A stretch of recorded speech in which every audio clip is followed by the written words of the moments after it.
Good morning. Welcome back to Planet Doug Behind the Scenes for Monday, November 6th. It's about 10 after 10 in the morning here in Port Dickson. And today I wanted to start off with the story of a trip I took, like a day trip, to the Army Museum here in Port Dickson. A few days ago I went to the Lukut Museum and the Lukut Fort, and that got me a little bit of a window into the history of this region. And I knew there was another museum here, a much larger one, much more well-known, I think, called the Army Museum. And I didn't know much about it except what I could see on the Google Maps reviews. People were very positive about it, and I could see from the photographs that there were a lot of outdoor displays of military equipment, artillery pieces, armored cars, military helicopters, things like that. So I thought that would be kind of interesting. And beyond that, I didn't know much about it. And I rode my bike out there on a Wednesday.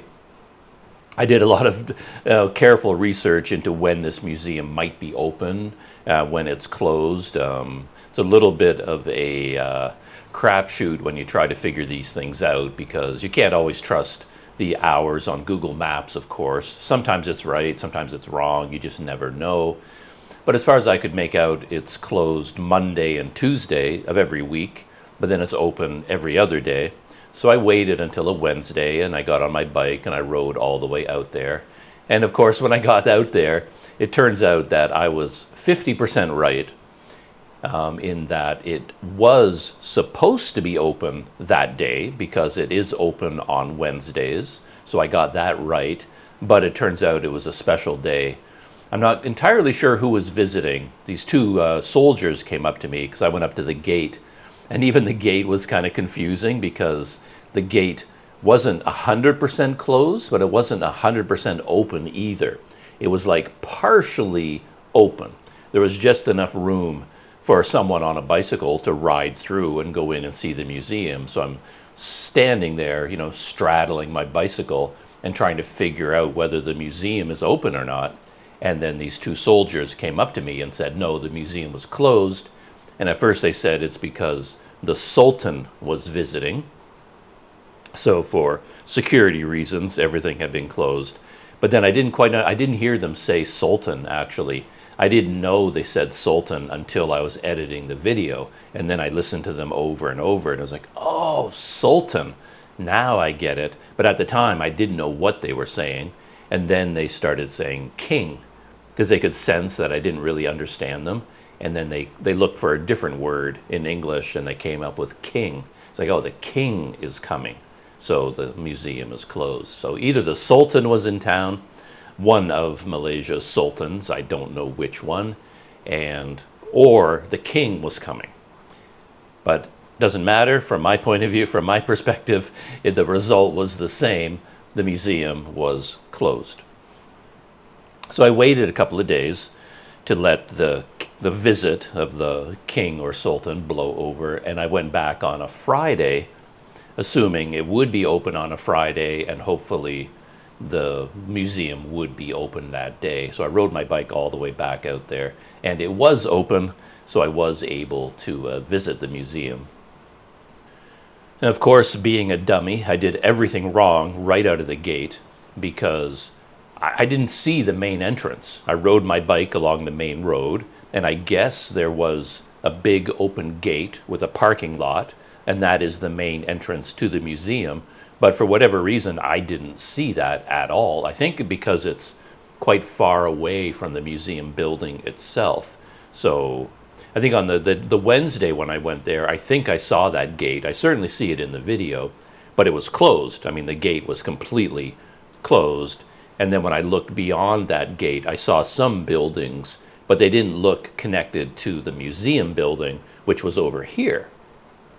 So I wasn't focused on that gate at all. I just assumed it was a gate to another military building. So I just rode right past it, and I went to where I went before, and it looks like the entrance. Here's the museum building. Here's a big driveway with a bunch of bricks, and there's a big gate with a big sign giving all the opening hours. It looks like the entrance. So I rode my bike straight there, and then the gate was exactly how it was on Wednesday. It was not fully open, but it was partially open, like enough for me to roll my bicycle through the opening. So I did that, and then there I was. There's the museum building. Here's all the helicopters and the armored vehicles and the artillery pieces, everything on display.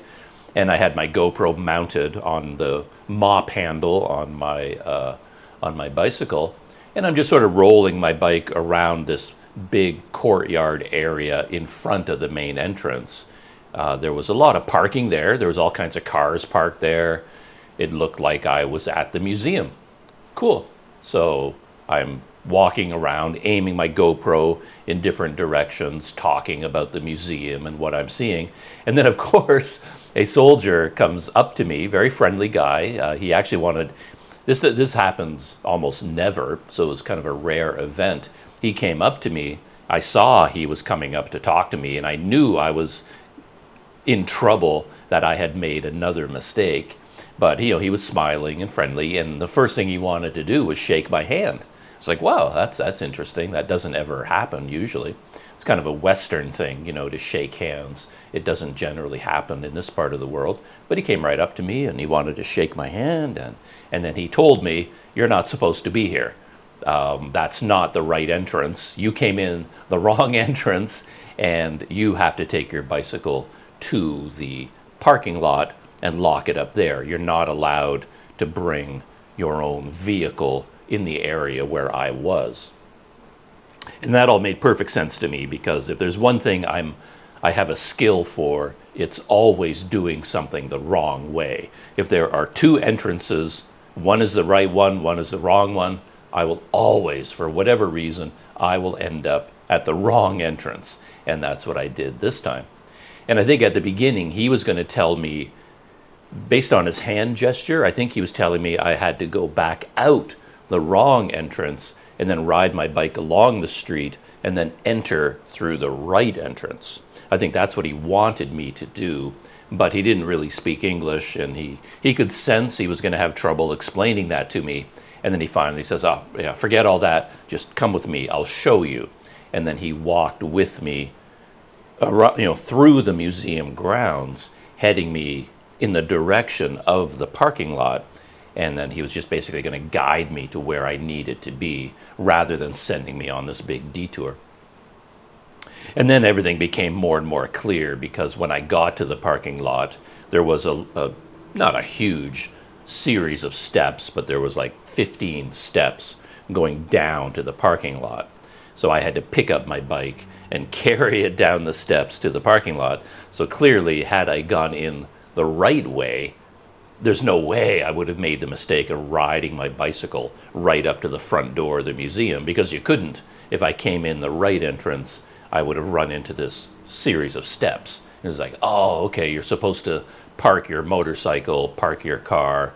I mean, nobody ever rides a bicycle, but, in my case, I didn't have a car or a motorcycle. So if you did ride a bicycle, this is where you park it, and then you walk from here to the museum. So then it all started to make sense to me. And I locked up my bike, and then I got my GoPro off the bike, put it onto a hand grip, and then I started walking up to the museum. They have a little desk there. You're supposed to sign in with your name and what country you're from.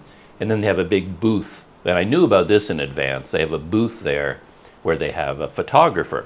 And the idea is you have your picture taken as you go into the museum, and then as you leave, the photo will be printed out, and you can pay for it, 20 ringgit or 30 ringgit.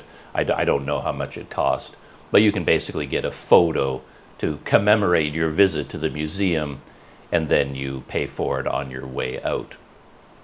And of course, when I came up to that desk, I was like dripping with cameras. I had cameras all over me, so I just sort of pointed at all my cameras and says, "Yeah, I don't need to have my picture taken. I'm covered as far as photography goes." And the big story of my visit to the museum from a behind-the-scenes point of view was, of course, the camera gear that I was using. And when I went to the Lukut Museum, because I knew I was going to be indoors in a relatively dimly lit environment, I figured I might as well bring my Olympus camera. That's the one that I'm filming with right now. It's an Olympus OMD EM5 Mark II, and I have that camera, and I have GoPros, and I have an Insta360 X3. That's the set of cameras that I have with me. And the Olympus it has a micro four thirds sensor in it. It would be better in low light. And I have a zoom lens. It's not like an extreme zoom, but it's 12 to 35 millimeters in micro four thirds. And that's the equivalent of a 24 to 70. And that's not my ideal focal length, because 24 millimeters is too narrow for me. I like a really wide perspective. And even starting at 24 millimeters, once you turn on stabilization, it starts to crop in. So in actual use, my 24 millimeter is probably more like a 26 or 28 millimeter lens. So that's not ideal. It's also, significantly heavier than a GoPro. So in every possible way, a GoPro is easier to use because it's so small, it's lightweight, has, wide field of view, and it's just simple. Everything is in focus all of the time, and you just hit the record button. You never have to worry about anything. You set it up once in your life, and then you just forget about it, and all you ever do is hit record and stop record. So it's just a very easy, fun, simple camera to use. And something like my Olympus, the field of view on the lens is too narrow. It's heavy, it's bulky, it's unbelievably complex. I'm pretty sure Olympus cameras have the most complicated and the most confusing menu system in the camera world. And that's saying a lot, because a lot of the menu systems are bewildering. They're so complex now with digital cameras. I think Sony used to have a very confusing menu system, but they've updated it. I think the new Sony menu system is much better. I think Olympus remains as the king of confusion. To this day, I'm just bewildered by Olympus menu systems. I don't know where any of the settings are. Like, if you put me to the test, I've had Olympus cameras for probably 10 to 15 years. I've had an Olympus camera. You'd think the menu system would be second nature to me. But, like right now, for example, I wanted to change the audio level because the audio level seemed kind of high to me with my Rode Wireless Go and the Olympus. Looked like it was peaking too much. So I wanted to reduce the audio level on the Olympus. And then I pick up the camera and I'm like, well, I don't know where that setting is. Like, the only way I can find anything on the Olympus is to go into the full menu, and then I start at the very top, and then I just start scrolling down, just down, down, down, down, down, down. I have to go through like 200 or 300 line items until I finally get to the one I'm looking for, because I never know where any of these menu items are. I can't remember where they are. They don't make intuitive sense to me. And part of the problem for me is that this Olympus camera was still not video oriented. All Olympus cameras, as most cameras are, was centered on photography, taking pictures. And video is just sort of a side hustle. And it doesn't have a very good video system. The new version of this camera, this is the EM5 Mark II, the EM5 Mark III, then everything changed, and Olympus added a lot of video features and really focused on it. But the two that I have is still a photography-oriented camera, so a lot of things in terms of video just makes no sense at all, and it can be a very frustrating camera to use. However, the big advantage, the one I started with, is that it has a micro four thirds sensor, which compared to the sensor in a GoPro is massive. It's so much bigger than a GoPro sensor. So if you're going into a low light environment, then this is the better camera to use. assuming you can master all the other things. So this is the one I used when I went into the museum. I put away my GoPro and I took out my Olympus and I got it all set up. And I had a lot of difficulty with it because I haven't been using it for a very long time, other than inside a room like this. I haven't been using it outdoors, walking around. But almost out of the gate, the very first thing I noticed is that the form factor of the camera and the ability to zoom in and zoom out and to be able to look through a viewfinder, everything that's physical about the camera changes your way of thinking about shooting video. It alters how you shoot video. This is a bit of another, you can add this to my many pet peeves, because you always hear people say that the camera doesn't matter. You know, it's the photographer that matters. You know, a great photographer can do great things even with a terrible camera. You hear people say this all the time, like it's a truism that the camera doesn't matter, because they're talking about how if you always want to get a better and better camera, people will say, oh, it doesn't matter. It's not the camera, it's the photographer, the videographer. And I'm here to tell you that it's utter nonsense. Better cameras take better pictures. Better cameras take better video. They just do. And I don't care who you give it to. I mean, if you give a good camera to a professional videographer, he's going to get better video than he could with a cheap camera. Same thing with a dummy like me. Give me a terrible camera, give me a good camera, I will get better video with the good camera. You know, better cameras are better. So don't give me this nonsense about how the camera doesn't matter. The camera matters a lot. And as I said, even the physical form factor of the camera changes how you shoot video.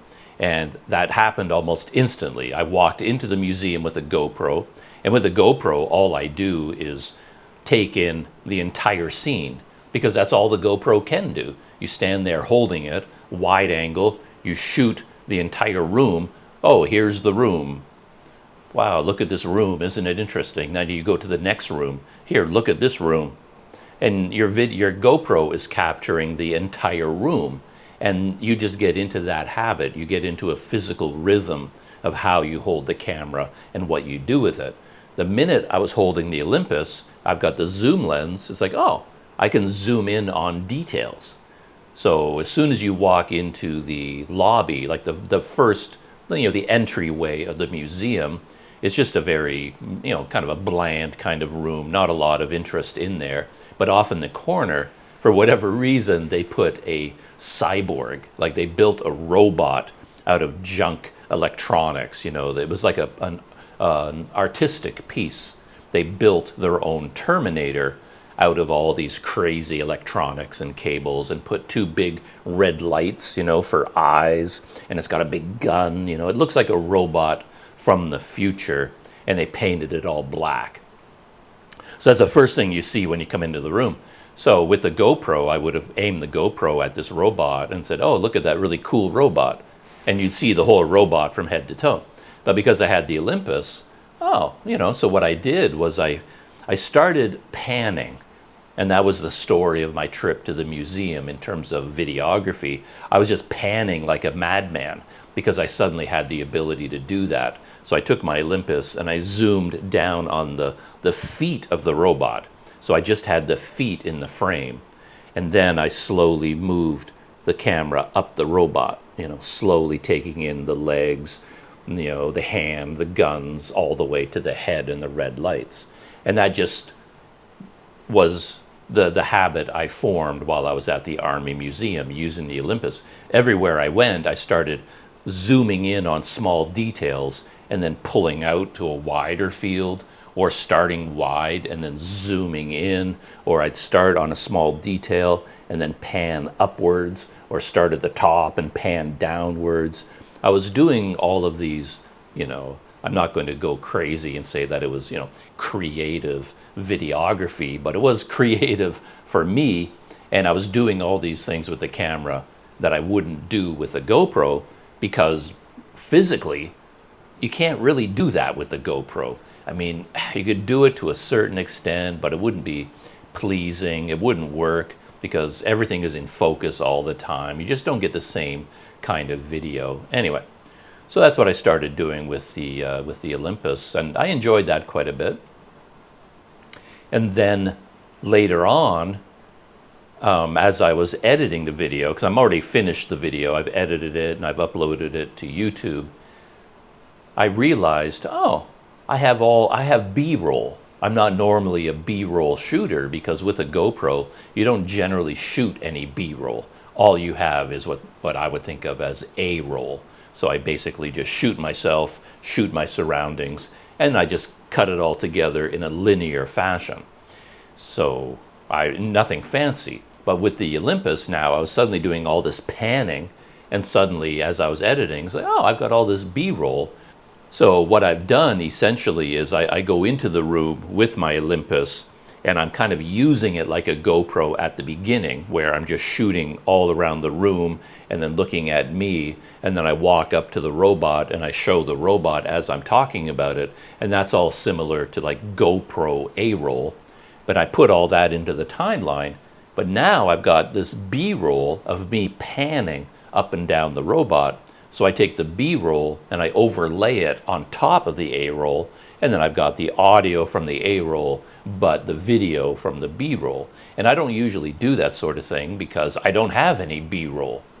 But for this trip, I did have it, and then I was doing that with the video, and I had a lot of fun with it. Does it make the video any better?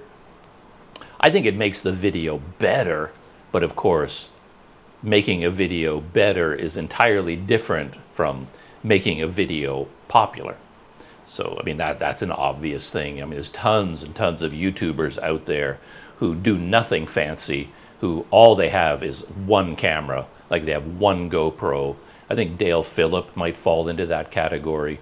He just has one GoPro, and I don't think he has any microphones. He doesn't bother with any microphones. He has no second cameras, just has a GoPro, and he walks around, films himself, films other people, and he's incredibly popular and makes very entertaining videos. So from that point of view, people are right when they say the camera doesn't matter. Dale Phillip has created a successful YouTube career using only A-roll shot from a GoPro with built-in mics. And he's incredibly successful. So you don't have to have good cameras to have a successful YouTube channel, but it doesn't hurt either, right? I think it does make the video better. I certainly enjoy working on it more. If you have a little bit of B-roll and then you can put some music over top of it, you're trying, you know, it's fun to do. Does it make the video more engaging? I honestly don't know. But yeah, it's fun to do. And so far, so good as far as cameras go. But the big problem with the Olympus for me was the field of view being too narrow. So when I was aiming it at myself for talking, I end up putting it at the end of a tripod because I can't use my normal grips because my normal grips are designed for action cameras. They're not very strong. So I have to use a real tripod in order to hold the weight of the Olympus, and I have to pull it out as far as I can get it, and then you're holding it like this at the base, you know, with this long tripod, and then the camera at the end of it. It's incredibly heavy and hard to hold. So that's a very difficult thing. And then when you're inside the museum, you're inside hallways and very narrow spaces. And I realized later on that no matter how carefully I tried to hold the camera as I was walking, I mean, the stabilization was good because Olympus cameras have good stabilization. It has IBIS, so it has, you know, the sensor itself is on a series of, you know, magnetic lifts and motors, you know, keeping it perfectly steady as you know, vibrate the camera. But that doesn't correct for bobbing and weaving from side to side, you know, as you're walking through the museum. And I'm trying to get this smooth video of the interior, and yet the video was like bouncing all over the place. And I really noticed it after I came out of the museum. They have this canopy walkway, you know, like a jungle walkway going from tree to tree, suspended from cables. And of course, it's, you know, shaking and vibrating, and it's a very narrow space. So I'm trying to walk across that with the Olympus, you know, walking up the stairs to get to the walkway and walking. And that whole video sequence makes me seasick to watch it. I mean, I was trying to hold the camera steady, but I'm so close to everything, and I'm walking. It's just like moving all over the place, and it's just like, it really, by the end of my time at the museum, I was more exhausted than normal because I was using the Olympus camera, and I was so hot, sweating all the time, and using the camera, this heavy camera the whole time, it just exhausted me, my arms. I had to think all the time, and I'm not used to that because with the GoPro, you don't have to think. It's just sort of, you just hold on to something, but you know, you're holding on to the GoPro, but you're not really focused on it. You really have most of your brain available to focus on your surroundings. But with the Olympus, there's so much I have to think about, so many controls and so many settings, and it's hard to keep me in the frame, so I'm looking at the LCD screen, and anyway, it's a lot of work using a camera like that. And something else occurred to me while I was editing this video, because for the first time in a long time, as I said, I had B-roll to play with. So I started looking at the video from that point of view, and that's when I realized that all of my B-roll was exactly the same. Like the only camera technique I used was panning. Panning from, you know, from down to up to down, left to right, right to left. You know, all I did was pan the camera. And that was the only B-roll I had. And I was joking about this with a friend of mine the other day, that my P-brain, apparently I can only do one thing at a time. And I see that pattern throughout my entire life. I can multitask with tons of little things, but when it comes to big things, I can only really concentrate on one at a time, which is kind of a funny thing. But there I was at the museum, and I was using my Olympus to shoot B-roll, and the only thing I did was pan, and that's it. And I remembered in the past, like when I was in Thailand, and particularly in Thailand, there were times when I used other techniques. And these techniques seem to take a hold on my brain, and I think, oh, I should do this. And then I will only do that one thing for a long time, and then I will just stop and switch to something else. Like I can never do multiple things at the same time. So I remember when I was in Thailand, I don't know why, but I came up with this idea that I should film myself from a distance. So instead of holding the GoPro, either aiming at me and then aiming at, you know, I'm visiting a temple, for example, and I'm filming the temple. Now I'm filming me. Now I'm filming the temple. It occurred to me that, well, I don't have to do that. I've got my my beloved JAWS Flex clamp, right? And I've got my GoPro on there. Well, I mean, I can just walk over to a tree, you know, clip this onto the tree branch and aim it. And then I can be 20 feet away from the camera. And then I can get video of me walking around the temple. You know, I can put my camera on a tripod. I can mount it in different ways and film myself from a distance. So I did that for a while. And I think I started doing that because I saw all these scooter and motorcycle videos where people were taking video of themselves as they're riding down the highway. And I thought, that's kind of cool. I want to try that out. So I did that for a while. You know, it's kind of ridiculous, to be honest. You know, but you're riding your scooter down the road and you come to a beautiful curving area, nice scenery. So you think, oh, it'd be nice to get video of me riding through this curving section. So you go into the middle of the curving section and get off the scooter, park the scooter, get your camera, you know, go to the fence post or a street sign or whatever you can find, mount your camera there, aim it along the street. Then you got to get on your scooter, turn around, ride all the way back. Your GoPro is busy recording, and then you do the ride a third time because you've already ridden in, ridden out.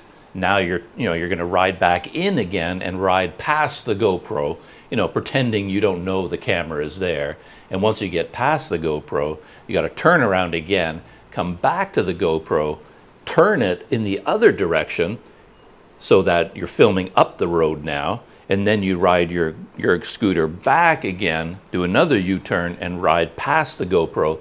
So now you have video of yourself approaching the GoPro, now you have video of yourself passing the GoPro, and then you have to stop, turn around again, come back, get the GoPro, mount it back on your scooter, and then continue on. And then when you're editing, you have to sort of remember all this stuff. And while you're doing it, you have to remember that you have to keep your microphone line of sight, because your microphone receiver is on the GoPro.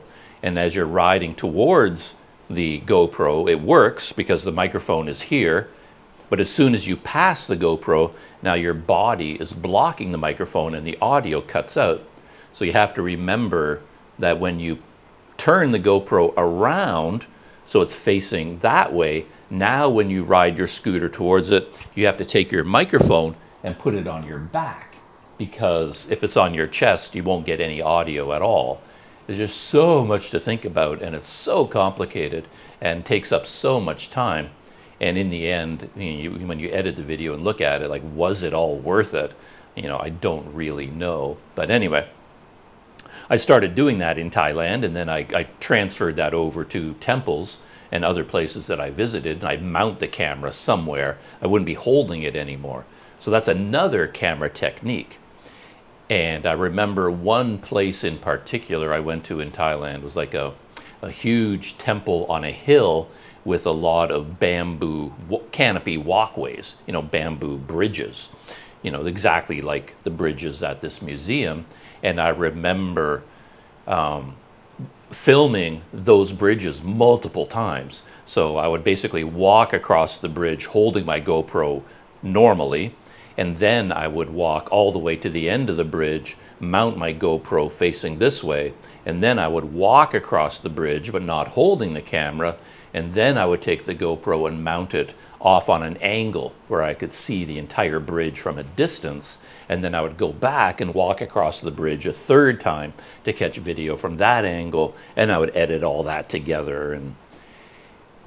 And I realized when I was at the Army Museum and I was busy, working with the Olympus, all of my brain was thinking about how to operate the Olympus camera.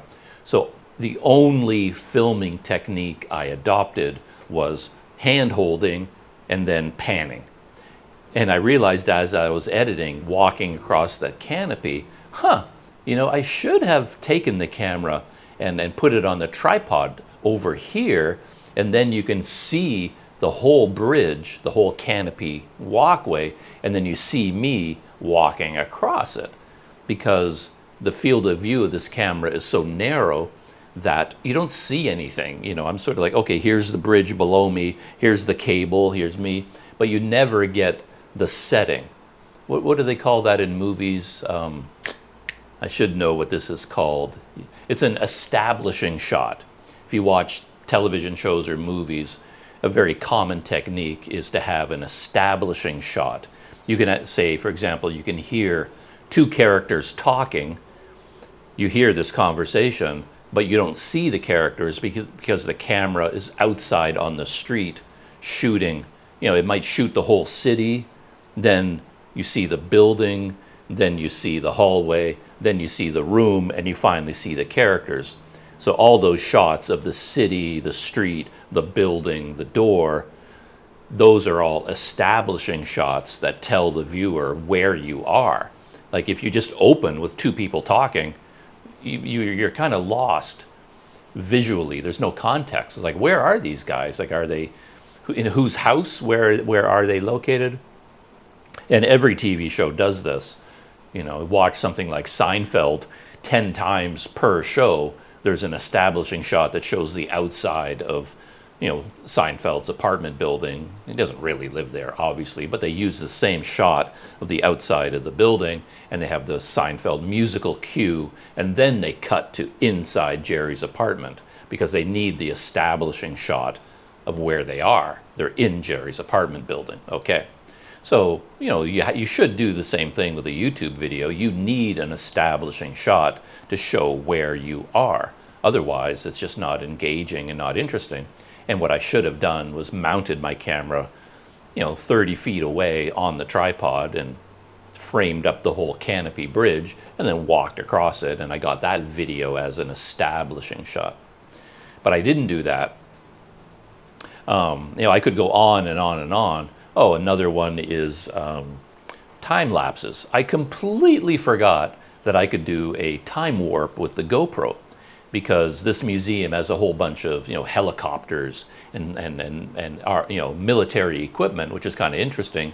And what I did with the Olympus was I panned. I would start at one end of the helicopter and pan to the other end.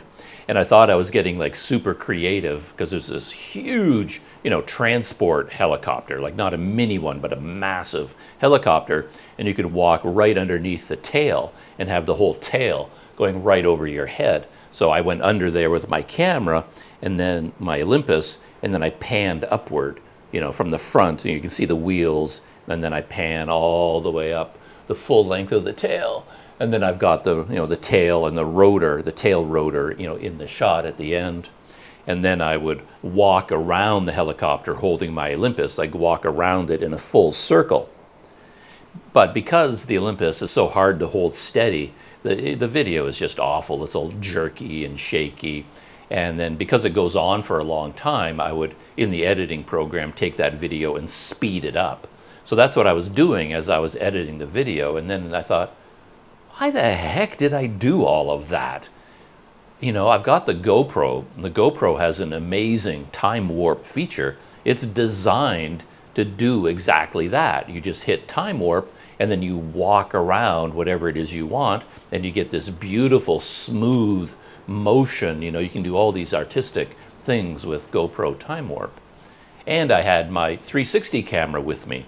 The entire time I was at the museum, it never occurred to me, okay, you want to get interesting B-roll of this helicopter. Well, you've got the ultimate B-roll camera in your camera bag. I have the Insta360 X3. It's designed for B-roll. So I could, mount it on a long selfie stick and then put it underneath the helicopter and then do an anchor, like a crane shot, lift it up in the air and then run around you can do all kinds of crazy things with that camera. I never did it. I didn't shoot anything creative with the GoPro, didn't shoot anything creative with the X3, nothing creative with the Olympus. For some reason, I shot some panning, and that's all I had the energy for. And I was thinking later, and again, I was talking to a friend of mine about this, that I almost need a checklist where I've talked about this before in other videos, where even when I was taking pictures long ago, I would often go through a place 2 times. I would go through it one time with a wide-angle lens, and I'll go through the whole area, recreate my entire tour, but this time with a zoom lens or a telephoto lens or a close-up lens. So I would repeat the same experience using different lenses. And with, a YouTube video, at a museum like this, it's almost like I need a checklist to remind me. I can go through the whole museum just as an experience, like capture the activity. I walk in, it's like, oh, look at this is cool. I'm talking, and go through the entire museum one time, just as a tourist, just as a regular experience, look at everything, talk about everything, and then that's the end of your personal experience of the museum. But now, you get out your handy dandy checklist, you've got it on a notepad. So it's like, oh, okay, B-roll. I need some 360 footage, tick. You go through with your 360 camera. Oh, I need some establishing shots. You grab your GoPro or the Olympus, whatever you've got, and then you go through the whole museum again, get some establishing shots. Oh, I need some panning shots. And then you go back in and then you pan everywhere. And it's almost like you are creating raw material to work with, right? Think of anything you might want to build. You want to build a house. Well, you've got to get your raw materials first. You need your tools. You know, the hammer is the equivalent of your camera, but now you need 2x4s, you need 2x6s, you need sheets of plywood, you need cement, you need electrical wiring, you need a big machine to dig the holes in the ground to lay in the plumbing pipes. You know, you got to gather all this material, and then when you have it all, then you can build the house. And of course, that is how Hollywood works. When they shoot a movie, they don't have just one film crew. I mean, you might have James Cameron is filming Leonardo DiCaprio on the Titanic. You know, he's getting all the principal photography, and that's the A team. But he probably has 5 other film crews working simultaneously, and they're all shooting the special effects, the close-ups, the graphics, the this, the that, the panning, the establishing shots. He doesn't need to do all that. He gives them instructions, and they have their own director, their own cinematographer, their own director of photography, their own audio guy, and they would go out and get all the other things they need. And then after they've shot all the video they need, then the editor goes into a dark room for like 2 years and then uses all that video and assembles the film. And for a YouTuber, you know, it's really not that different. So, as I said, yeah, you would get your establishing shot, get your 360 shot, get your time warps, you know, and you almost like you need a checklist to remind yourself, oh yeah, you need to do all these things, and tick, tick, tick, tick, tick, tick. Yeah, because as I said, you can't do it instinctively. At least I can't do it. My brain isn't powerful enough to keep track of all these things at the same time. So that was the second thing that occurred to me about filming my trip to the museum. The third thing I thought about a lot was riding my bike to get there, and that's kind of that's the Planet Doug approach, because in my mind the video isn't about the museum, right? I'm not really making a video about the Army Museum. I don't work for Port Dickson Tourism. For me, the video is about my personal experience of going to the museum. That's what the video is about. And for me, that starts at the very beginning, which is why my videos end up being so long all the time, because my video will start here in my hotel room, assembling my cameras, finding the museum on Google Maps, figuring out how to go there, you know, charging the batteries, getting the memory cards ready, packing up, getting my bicycle ready, mounting the cameras, riding. It's about 11 kilometers away, more or less, to the museum. Brutal heat. I mean, it was just scorching, mind-numbing heat. I've got sweat pouring into my eyes. With the Olympus, you see a lot more detail than you do with a GoPro. And if you look at the video from the Army Museum, the close-ups of me, you can see my eyes are like bright red. They're so bloodshot because I was exhausted. I'm always exhausted these days. But also because of all the sweat that was pouring into my eyes, all the salt was burning my eyes. So when I got to the museum, my eyes were just completely bloodshot, which was kind of funny.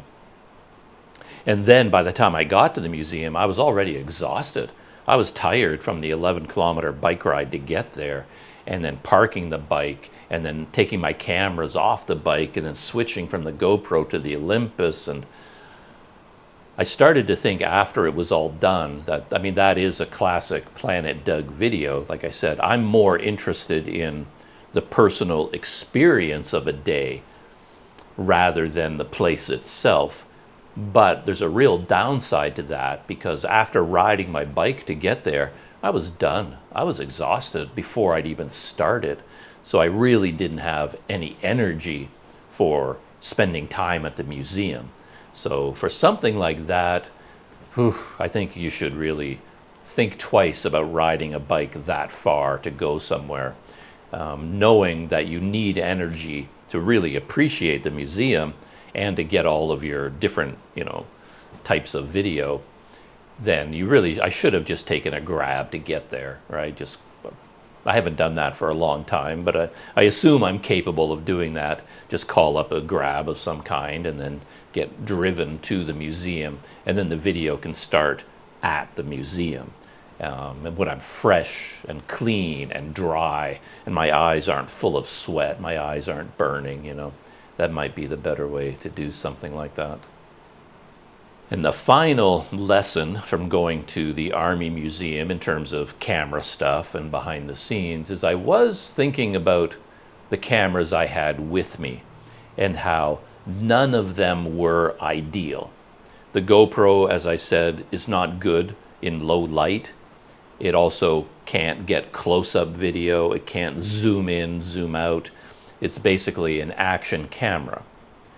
My 360 camera is even worse in low light than a GoPro, so you can't use it indoors. And of course, when you shoot with a 360 video, then you have to edit all the video afterwards. You have to reframe it before you can even start editing, so it's a big time commitment. And the resolution of the 360 camera is very low, so it's not ideal either. My Olympus, too big, too heavy, too complicated, and a lot of the video didn't even turn out that nice. I was having trouble with white balance for some reason. Every time I was looking at the LCD screen and then looking at what was around me, the colors didn't match. And I never have to worry about that with a GoPro or a 360 camera. The colors always look the same. I look at the GoPro, I look at the world, oh, yellow, yellow, blue, blue. The colors are accurate. They just do it automatically. So I've never understood why full-size cameras, like my Olympus, can't do the same thing. But the white balance is always off. So there I am in the museum looking at the white balance. It's like, well, that's green, but on my screen it's gray. Like, why doesn't it look green? And then in real life it's brown, but in my video it's like light gray again. It's like, why do the colors not match? So I'm sitting there playing around with the white balance. Okay, incandescent lights, try that setting. Now, fluorescent lights. Now, I go through all the automatic settings. You can go into the Kelvin and adjust it manually, but no matter what I did, the white balance was never right. And then while I was editing the video, I started doing a little bit of color grading. I hate color grading because I always end up making things look worse rather than better. Yeah, it's just a giant waste of time, but I did do it a little bit. In DaVinci Resolve, there is one button on one screen that is sort of an automatic adjustment. Like, you don't have to grab all the 24 sliders and adjust the gamma and the chroma and the hue and the this and the that, because I will destroy it if I try to do that. But there is one little button. I don't think it's even meant to be done this way, but you can go into their color grading module and then go to this one tab, this one screen. There's a little button there. You click it and it changes the whole look of the video. And when I did that with the Army Museum video, and to my mind, it actually corrected the white balance. It screwed up a bunch of other stuff, but it seemed to do an okay job. So I did spend a bunch of time, clicking on this button for every video clip, and huge amount of time, big waste of time. But anyway, so yeah, none of my cameras were suitable for that environment, for the way I shot the video. So that begs the question, okay, what camera would have been ideal? And here I am, 4 years into shooting YouTube video, 5 years maybe. After all this time, as far as I'm aware, there still isn't even one camera on the market that is designed for this kind of YouTube vlogging. It just doesn't exist yet, and that drives me crazy. I mean, I was thinking about the Pocket 3, the new darling on the block, the new kid on the block. Everybody is going nuts over the Pocket 3. And I was mentally thinking, okay, if I had the Pocket 3, would that have worked? And from certain points of view, yeah, 1-inch sensor, it's a nice balance between micro four thirds and action camera, better quality, good in low light, okay. And it could be used for a lot of walking around video because it has the tracking built into it. That seems to work very well. Very small, that's the key. Small and lightweight and discreet, right? If you walk into a museum with a Sony a7S III on a giant Ronin gimbal, you know, they're gonna ask you, like, what are you doing, dude? I mean, are you shooting for CBC News? You know, are you shooting for CNN here? Are you making a documentary? You know, if you're doing something that professional, well, you need our permission. So if you come into a museum with that kind of gear, you're probably going to run into trouble and you get so much attention. So the Pocket 3, very small, very discreet. Nobody's going to bother you because you're shooting with that. You can hold on to it really easily. With the wide angle lens adapter, it's probably wide enough even for hand holding. So I'm thinking, maybe that's the miracle camera. But then when you think about it more, well, you can't, it's not a zoom lens, right? It's a fixed focal length, and you can zoom a little bit digitally and stuff like that, but it's not the same as using something like an Olympus with an actual zoom lens. That was another problem with the Olympus, by the way. I do have a zoom, 24 to 70, as I said, but it's a manual zoom, and it's really hard to do it smoothly, to hold the camera steady and then zoom in, because the clutch mechanism, the focusing or the zoom mechanism sticks a little bit, and it jerks. So the video is like, it doesn't go smooth in, then smoothly out. It jerks, and it doesn't really work. So what you really need is a power zoom, and the Pocket DJI, the Pocket 3 can power zoom a little bit, but it's digital zoom in and out, and I don't think it's a very large zoom, and I don't know whether it would really work for all those, you know, like zooming in and panning up and zooming out shots. I don't really know, and I don't really like gimbals, how they work. Now you've got a joystick, and you're controlling your camera with a joystick like you're a fighter pilot or something. I prefer to physically hold the camera and aim it rather than trying to aim it with a joystick and a gimbal. You know, it's just a personal preference. So the Pocket 3 to me is not ideal. And what else is there on the market? There's basically the Sony ZV-1 series, you know, the original, the Mark II, the 1F. That's probably the only camera on the market that comes close to being suitable for that kind of video experience. But even it has all kinds of issues and all kinds of problems. So yeah, it drives me crazy.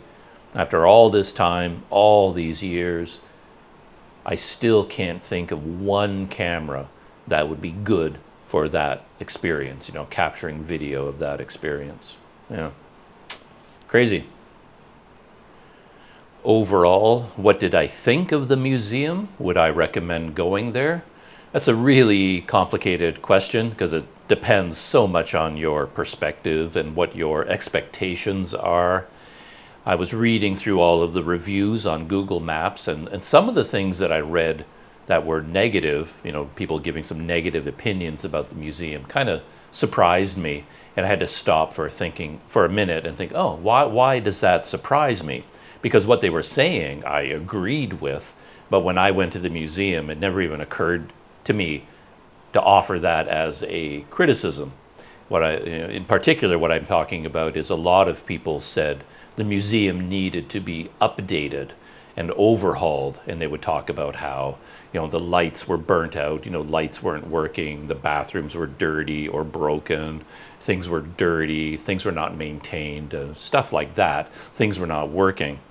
And I was reading some of those comments, and I thought, well, yeah, actually they're right. I remember at the very end, I had to get back on my bike to ride back here, and I wanted to pop into a bathroom first.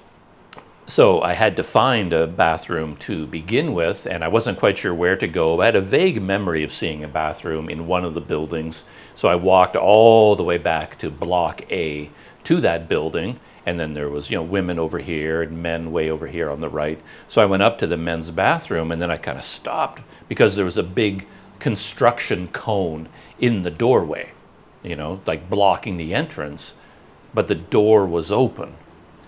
And then there was a sign that said something about maintenance, ongoing maintenance. So it looked like you weren't allowed to use this bathroom, that it was broken.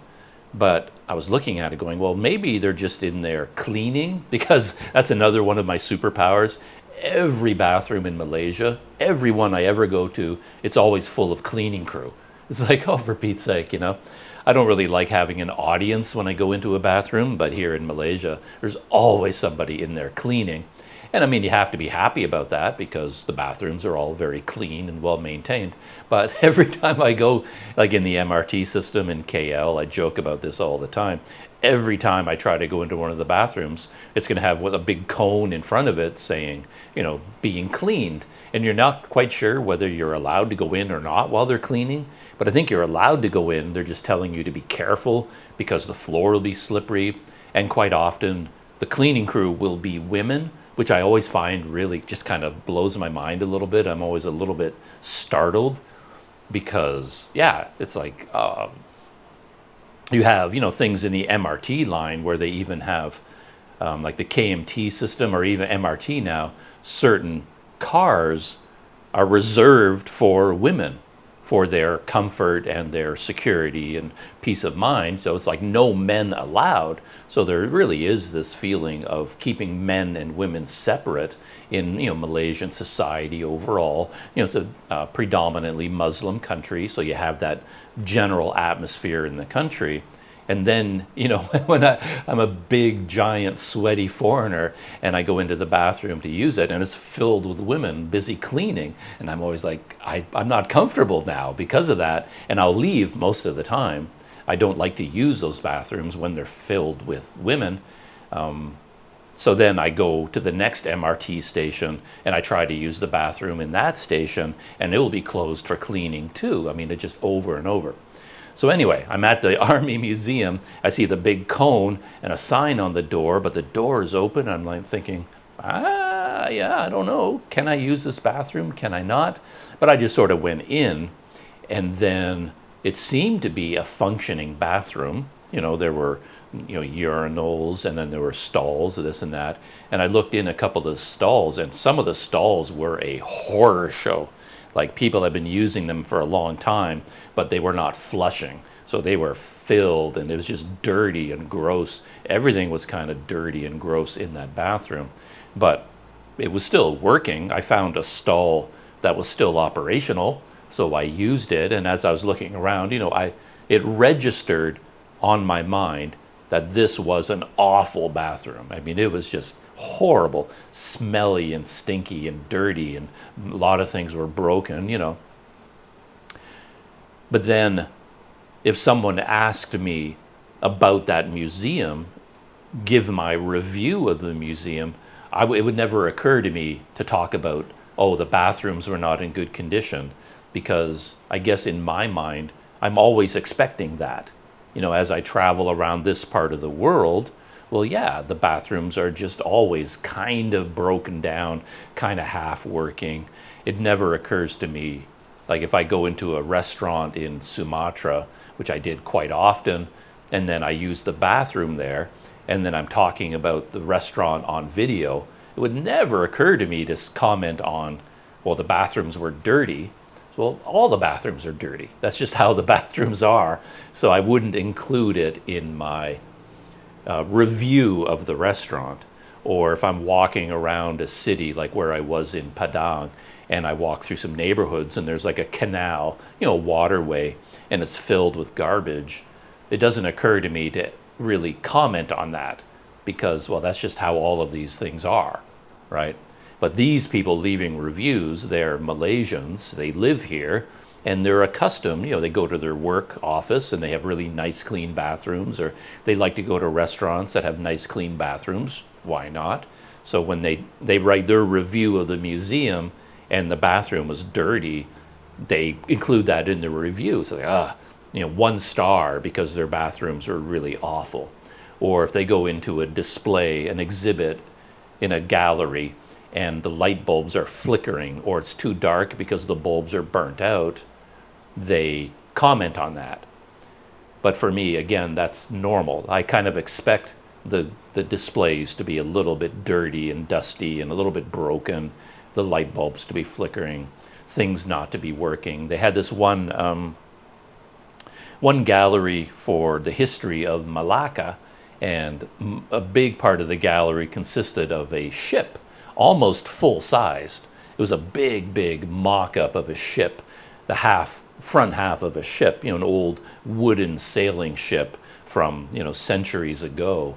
And that was part of the gallery display.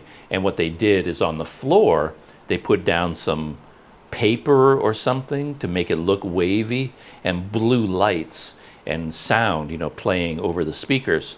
And then as you're looking, it looks like the ocean water. But it was only working on one half. So on one side of the ship, it looked like it was floating on water. But on the other side, all the light bulbs were burnt out. So you didn't get any of the blue light or the sense of waves or anything. On one side, it looked really cool. On the other side, everything was broken. And again, if I was doing a review of the museum, it wouldn't occur to me to comment on that, because that's what I expect when I go to one of these museums. And the museum is free as well. It's a free entrance, so it's not an expensive place to go. So if I go into an exhibit and half of the lighting system is broken and they haven't repaired it, that's fine with me. I don't really notice those things. Well, I notice them, but I don't comment on them in a review. So I don't focus on that stuff. So I guess what you think of this museum depends on your expectations and your perspective, is what I'm getting at. And so from my point of view, my perspective, I was still a little bit disappointed in the museum because I was expecting to learn about the Malaysian military. I was going to the Army Museum. Like when I was in Kuala Lumpur, I went to the History Museum. I learned all about the history of Malaysia, going way back in time, then the rise of Malacca, and then the Portuguese and the Dutch and the British, the independence movement, all of that.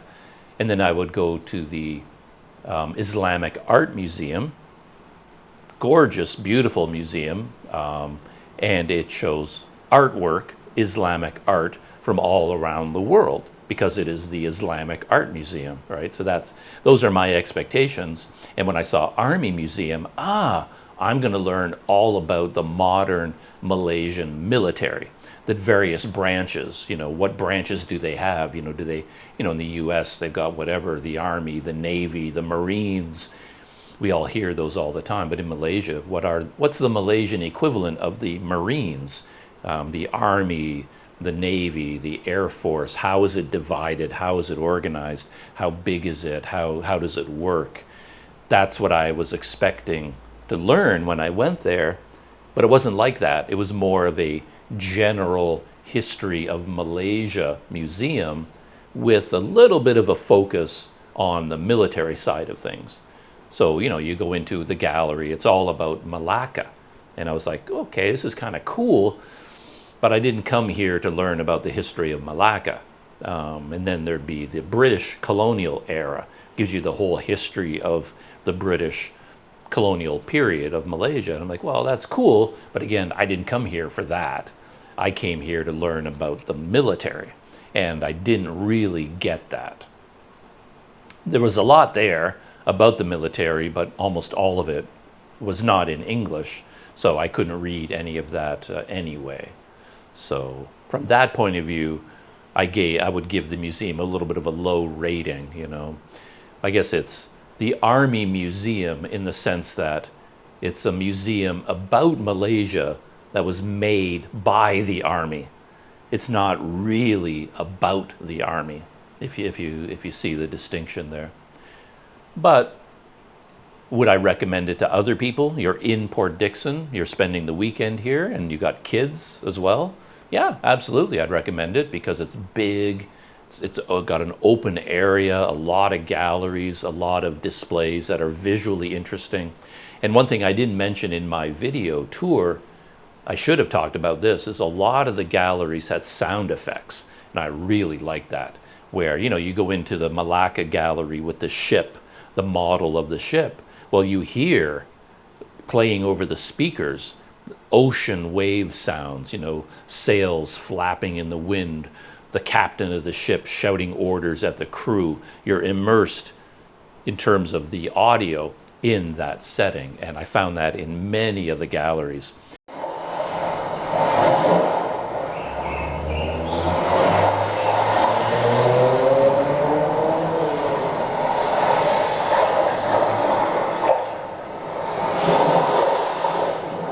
If there's a gallery about, you know, the British era, a lot of fighting between the British and you know, the communist. There's another gallery about the emergency, you know, the communist insurgency and the fight against the communist forces. And as you go through that area, they're playing audio of an ongoing jungle battle between, you know, the communist forces and other forces. And so I like that. I like the audio. So I really enjoyed that. People might find that interesting.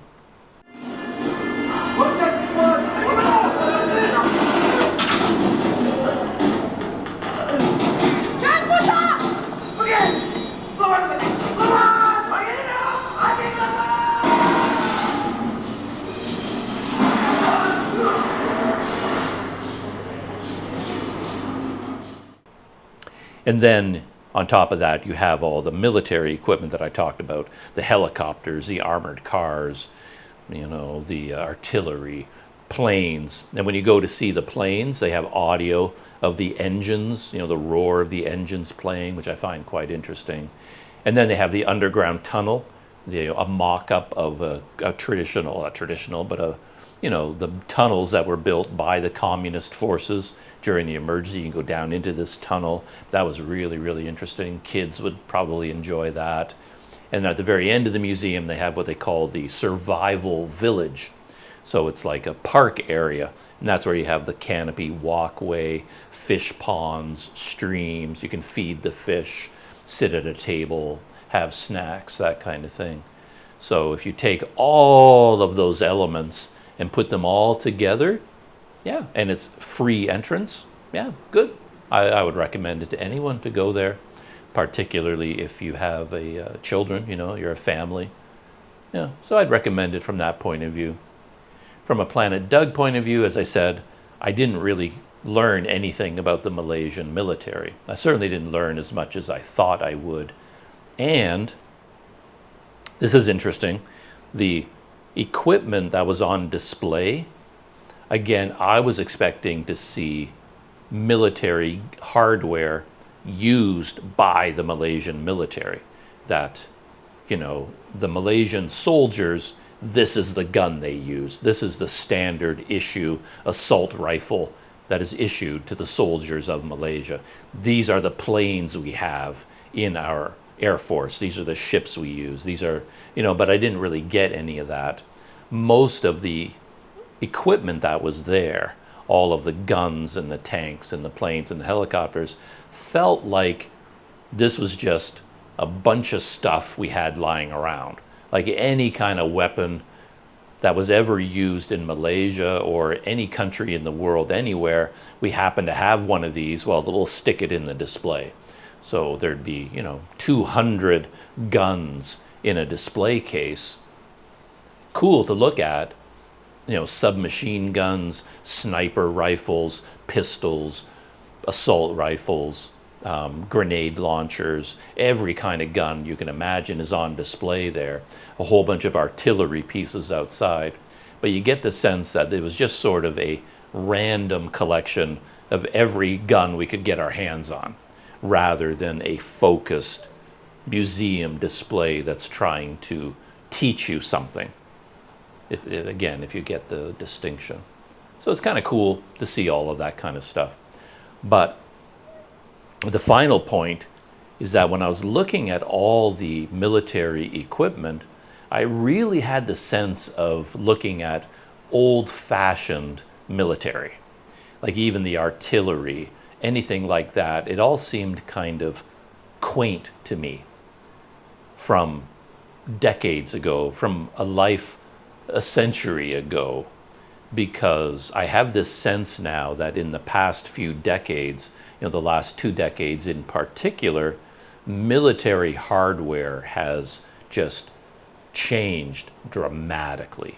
That modern military is so advanced in terms of the technology that all of the gear you see at the Army Museum are now kind of just laughable. It's like, that has nothing to do with the modern military. The kind of high-tech gear that armies use now is so advanced compared to the things that were on display there. I kind of had that feeling, like I was looking at all this military hardware, and of course it is a museum, it's showing you military equipment from the past, so obviously it's going to be outdated and old-fashioned. But I don't know, you'd think there'd be a little bit of a nod to the modern military, and that wasn't really there at all.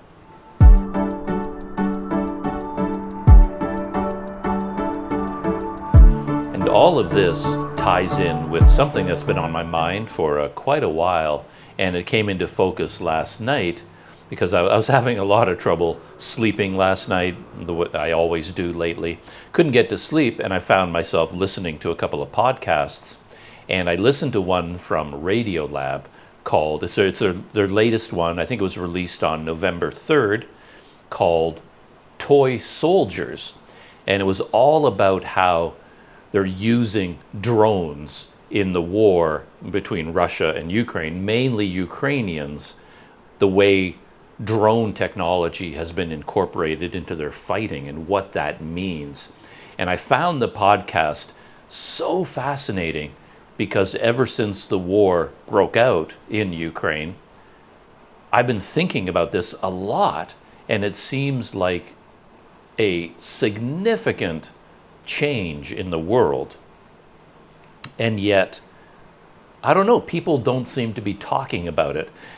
People that I've been talking with over the last year, whatever, I'll occasionally bring this up, and everyone kind of looks at me like, I have no idea what you're talking about. And this all started when I was on YouTube watching YouTube videos, and there's a lot of YouTube channels now that are dedicated to the war in Ukraine, and you started to see all these videos shot by drones, and the Ukrainians have modified the drones to drop bombs. And it was like the most unbelievable thing I'd seen in a long time, because you see the video, the drone has a camera built into it. They've modified it to hold on to a bomb and to release the bomb, but they still have the video camera installed, and they're posting videos from these drones. So you actually see the video from the drone's point of view. It's flying over the battlefield. It sees a bunch of Russian soldiers in a trench or a tunnel system or camping out in a field somewhere. The drone operator can see them on their controls, and they fly the drone right over the Russians. The Russians don't see the drone, can't hear the drone, they don't know it's there, and the drone operator lines them up, hits a button, releases a hand grenade or some kind of a bomb, and it drops down onto the Russians and blows up and kills or injures them all. And YouTube was filled with these videos for a long time. I think a lot of them have disappeared. I think YouTube in general doesn't want that kind of content. So I think they're pushing back a little bit, not allowing these videos to be posted. They're still out there, I think, but I remember there was a time when there were so many of them. And I found them quite fascinating because you never saw that in war before. This was brand new technology in two ways. One, that you can use a drone to drop a bomb with such precision. I mean, there's even, tanks and armored cars driving around, and if the Russians left the hatch open, these drone operators would try to drop a bomb right into the hatch, and then it would blow up the tank from the inside. So in the old days, World War I or World War II, you see the tanks driving around and they always have the hatch open because it gets very hot and stuffy inside the tank. But you can't do that anymore. You have to keep the hatch closed because you've got all these drones flying around, dropping bombs from the air. And they're aiming for that open hatch like it's a bullseye or something. And if a bomb comes into the hatch, that's the end of the tank, and that's the end of the soldiers inside the tank. So it's a completely new way of fighting, but you also get so much intelligence from drones. Again, in the old days, you're just kind of guessing of what the enemy is up to. You don't know where they are, you don't know what they're doing, and both sides have such limited information about what the other side is doing. But now everybody is just flying drones everywhere, and you can see what everybody is doing. And that has had a tremendous impact on the battlefield. And for what may be the first time in modern history, you see the other soldiers. Because that's something I've noticed in any war footage or even war movies from Vietnam or Korea, World War II, any of these battlefields. You never see the enemy. They're far away, shooting their guns, shooting their artillery, mortars, and then you're shooting back at them, but you almost never see. So like in the Pacific campaign between the Americans and the Japanese, the Americans were in heavy battles with these Japanese forces, but it was incredibly rare to ever see a Japanese soldier, because that's just not the way battles worked. You never saw them. You shot them from a distance. You never, So, but now with drones, the Ukrainians can see all the Russians. They see the men that they are killing, which really changes how battle feels, right? So this podcast called Toy Soldiers was all about drones in the campaign, in the battles between Ukraine and Russia, looking at it from all these points of view, being able to drop bombs with pinpoint accuracy, gathering intelligence. They had one really interesting segment in the podcast, because it's not really just about drones. It's actually also about GoPros, action cameras, because a lot of the soldiers have GoPros mounted on their helmets now. So they're actually getting video of the battles as they're fighting them, which adds another interesting angle to warfare now. And there was one interesting sequence where you could see on GoPro video these Ukrainian soldiers going through this trench, and they got their guns drawn, and they know there are Russians out there somewhere, but they don't know where they are. But then a drone operator flew a drone over top of them and could see that there was a Russian soldier just around the corner, and talked to the soldiers over the radio and said, "Oh, there's a Russian right around the corner, so take a grenade and throw it in this direction." And then so the soldiers took a grenade, pulled the pin, threw it, and then the drone operator could see that they threw the grenade too far. It missed the Russian, so he talked to the soldiers and said, "Oh, you overthrew by 5 meters, so just same direction but back 5 meters." So the guy took out another grenade, threw it not as far, landed right on the Russian and killed him. And this was all done from the drone operator, who could see exactly what they were doing. And same thing for artillery fire. They call in an artillery strike. The drone operators can see, oh, you're 10 meters to the left, adjust 10 meters to the right, send another barrage, and killed all the Russian soldiers. So the effect of drones in modern warfare, I think is a huge change in the way militaries operate now. And I had that feeling when I was at the Army Museum looking at all this weaponry, and it all seemed very quaint to me now, where I don't think we've even begun to understand how much warfare is going to change now with the introduction of drones and AI. Both of those together are just going to completely, transform the battlefield. And I think a lot of countries around the world, even countries with, huge militaries like the United States, they're watching what's going on in Ukraine. And I think the US military, all the militaries are going, whoa, wow, this is new, and we better get on this drone thing, because of course the US has big drones. You know, they fight their wars now with these huge predator drones that are kind of like jets in a way, except they don't have a pilot. You know, they have missiles built into them and all that kind of stuff. So they have those drones, they have the big ones. But in Ukraine, they're seeing how, you know, consumer drones, the drones that you can pick up at Best Buy, you know, you introduce those into the battlefield by the thousands and have all the individual soldiers operating their own drones. You have civilians, and I think that's how it started in Ukraine. They talked about that in the podcast as well, that this all started with local people who have drones actually modifying them, 3D printing equipment that can drop hand grenades, and then they're flying the drones and they're getting information about where the Russians are, communicating that to the Ukrainian forces, and then the Ukrainian soldiers themselves are like, whoa, this is really effective. Now they're, you know, modifying their own drones, buying them by the thousands. I think in the podcast they said something about how there's like 10,000 drones in the air at any one time in Ukraine, you know, by the Ukrainian forces monitoring the battles, and how much it's changed warfare.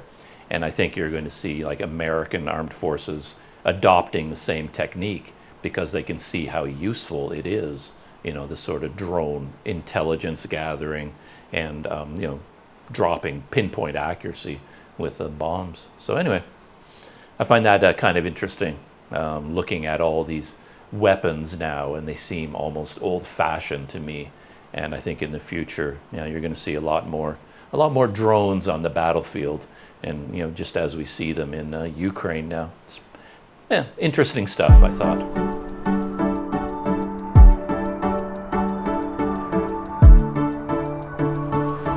Moving on to YouTube stories. As far as my regular YouTube follows go, we've got Itchy Boots, of course, but I kind of stopped watching her videos when she left from West Africa, because I was so heavily involved in that story. And then she left Africa and went back to Europe and was doing some kind of a rally, you know, motorcycle rally, and I haven't watched any of those videos. I guess I don't really have an interest in that kind of thing. But I noticed now that she's gone on to India, so I guess she still has time before she wants to return to Africa to complete that journey. And I guess to fill that time, she decided, why not? Why don't I ride a motorcycle through India again? You know, she's been there many, many times. But I haven't watched any of those videos. To be honest, I wasn't that interested in them. But now I can see the full list of them. There's like 8 of them right now. And yeah, I think I can't resist. I'm going to dive in again and watch her videos from India, see what that's all about. Looks like it's a brand new motorcycle. Maybe she picked it up in India when she got there. We'll see. But it looks interesting. A lot of drama, a lot of epic scenery, you know, the usual Itchy Boots experience. So, but I don't have anything to say about them because I haven't watched them yet. I've also been watching this American couple, 2 Up and Overloaded, because they were riding a motorcycle through Sumatra, or not through Sumatra, through Java, and then they hopped on a ferry to the island of Borneo, and now they're riding their motorcycle through Kalimantan. And yeah, kind of, I mean, when I first stumbled across them, I talked a lot about how much I liked their narration style, because rather than shooting videos in real time, they structure their videos like telling a story, like a behind-the-scenes video, where they sat on a sofa and then, just like I'm doing, talked into the camera and then told the story of their trip and then put in video segments of what they are talking about. But the skeleton, the structure of the video was based on narration after the fact. And I really like that. I found it engaging. But lately, for some reason, I'm less interested in it. I kind of want the feeling of being right there with them in the moment, rather than telling the story looking backwards. So I'm kind of losing interest in that style. And it might be because they've also started chopping their videos up. So they might have one experience but rather than tell that whole story in one video, they've chopped it up into 3 videos or 4 videos, little segments, and then each video ends with some sort of a cliffhanger. And then now you have to wait till the next video comes out before you get the rest of the story, and then another cliffhanger. And to be honest, I don't really like that. I want the whole story all at once. I don't mind if you sit down and narrate the whole story, I kind of like that, but then I want the whole story from beginning to end. And so they're kind of losing my interest from that point of view. The Lost Boys are still out there in Sumatra, riding their motorcycle through Sumatra, and I'm really interested in their story right now because they've been spending a lot of time in West Sumatra, in Padang, the Mentawai Islands, Bukit Tinggi, and I've talked about all those videos already, but they just posted a new video where they went to the Harau Valley, and I was really excited to see that because visiting the Harau Valley was a highlight for me. I went there towards the end of my time in Sumatra, and I went there not on my bicycle but on a scooter, and I may not have visited the valley in the best way. I didn't really understand what the valley was, but after I went there I realized what I should have done was spent a couple of days there because there are so many guest houses in the valley. It's a beautiful area, and I thought it was like wild and kind of untouched. But it turns out, no, it's not really untouched. There's villages in there, rice farms, and 100 or more guest houses like in the valley itself. Some really nice ones, really beautiful ones in beautiful settings. So what I should have done was ridden my scooter there, stayed overnight, maybe 2 nights, and then kind of explored the valley from that point of view. But I just went there as a day trip. I rode my scooter from Bukit Tinggi to the valley, spent the day at the valley, and then rode back to the Bukit Tinggi area. And what they did, the Lost Boys, they rode from Bukit Tinggi to the city of Payakumbuh. Payakumbuh is right beside the Harau Valley, and I think they spent 1 night in a low-budget hotel in Payakumbuh, and then they went to the Harau Valley, flew their drone, of course. It was mainly a drone experience, and they shot a lot of epic cinematic video of the Harau Valley. It looks really beautiful. And then they spent the night in a tent somewhere. I'm not sure where, but they have their own big tent, and they camped out for 1 night. And then after 1 night in the tent, then I think they left from the Harau Valley. So that was their experience on the whole. And I was watching their video a little bit from the point of view of everything I was talking about the Army Museum, using different cameras and using different techniques, like getting establishing shots. Like for them, I would think the drone video serves as their establishing shot because they would open with 360 camera mounted on their motorcycle, riding along and say, hey, good morning everyone, welcome back to the Lost Boys, da-da-da. We're going to Payakumbuh and we're going to visit the Harau Valley. And they set the scene with the 360 video from their motorcycle to show what they're doing. And then when they get to the valley, they cut to a drone shot of the beautiful Harau Valley, rice fields, and you can see them on their motorcycles, riding through that. So they would have to think about that in advance, like, okay, what are we going to get today? Okay, we need to capture video of us on our motorcycles, and now we need drone shots. So they wait until they get to a beautiful area, then they park their motorcycles, fly the drone, get it all set up, and then they would get back on their motorcycles and ride through that area with the drone following them, to get that epic scenery. And then as they're riding their motorcycles through the valley itself, and they say, oh, look at that beautiful waterfall, which they can see from the ground, but then they would cut to B-roll of the drone shot of that same waterfall from the air, and they would combine all these different angles and different perspectives using the different cameras, So I was kind of looking at their video from that point of view. Kettle boiling, I need a cup of coffee. All right, I have my coffee to get me through the final segment of behind the scenes.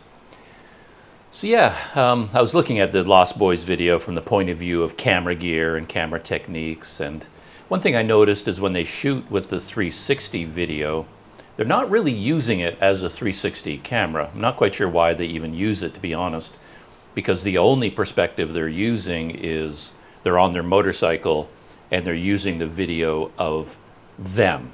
Like just the camera is pointing at them riding the motorcycle and they're talking.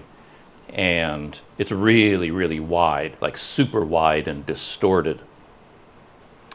And my guess is that's why they do it, because they like they captures everything, you know, their whole body, top to bottom, the full motorcycle, the handlebars, everything. So it's that perspective. But for me, the big deal about a 360 camera is not that it's wide. I mean, you can get that same shot with a GoPro. You know, you just get the put it on like super view, and it's, you know, on not quite as wide, but you can get the GoPro Max mod lens, Max and whatever, and it's super wide.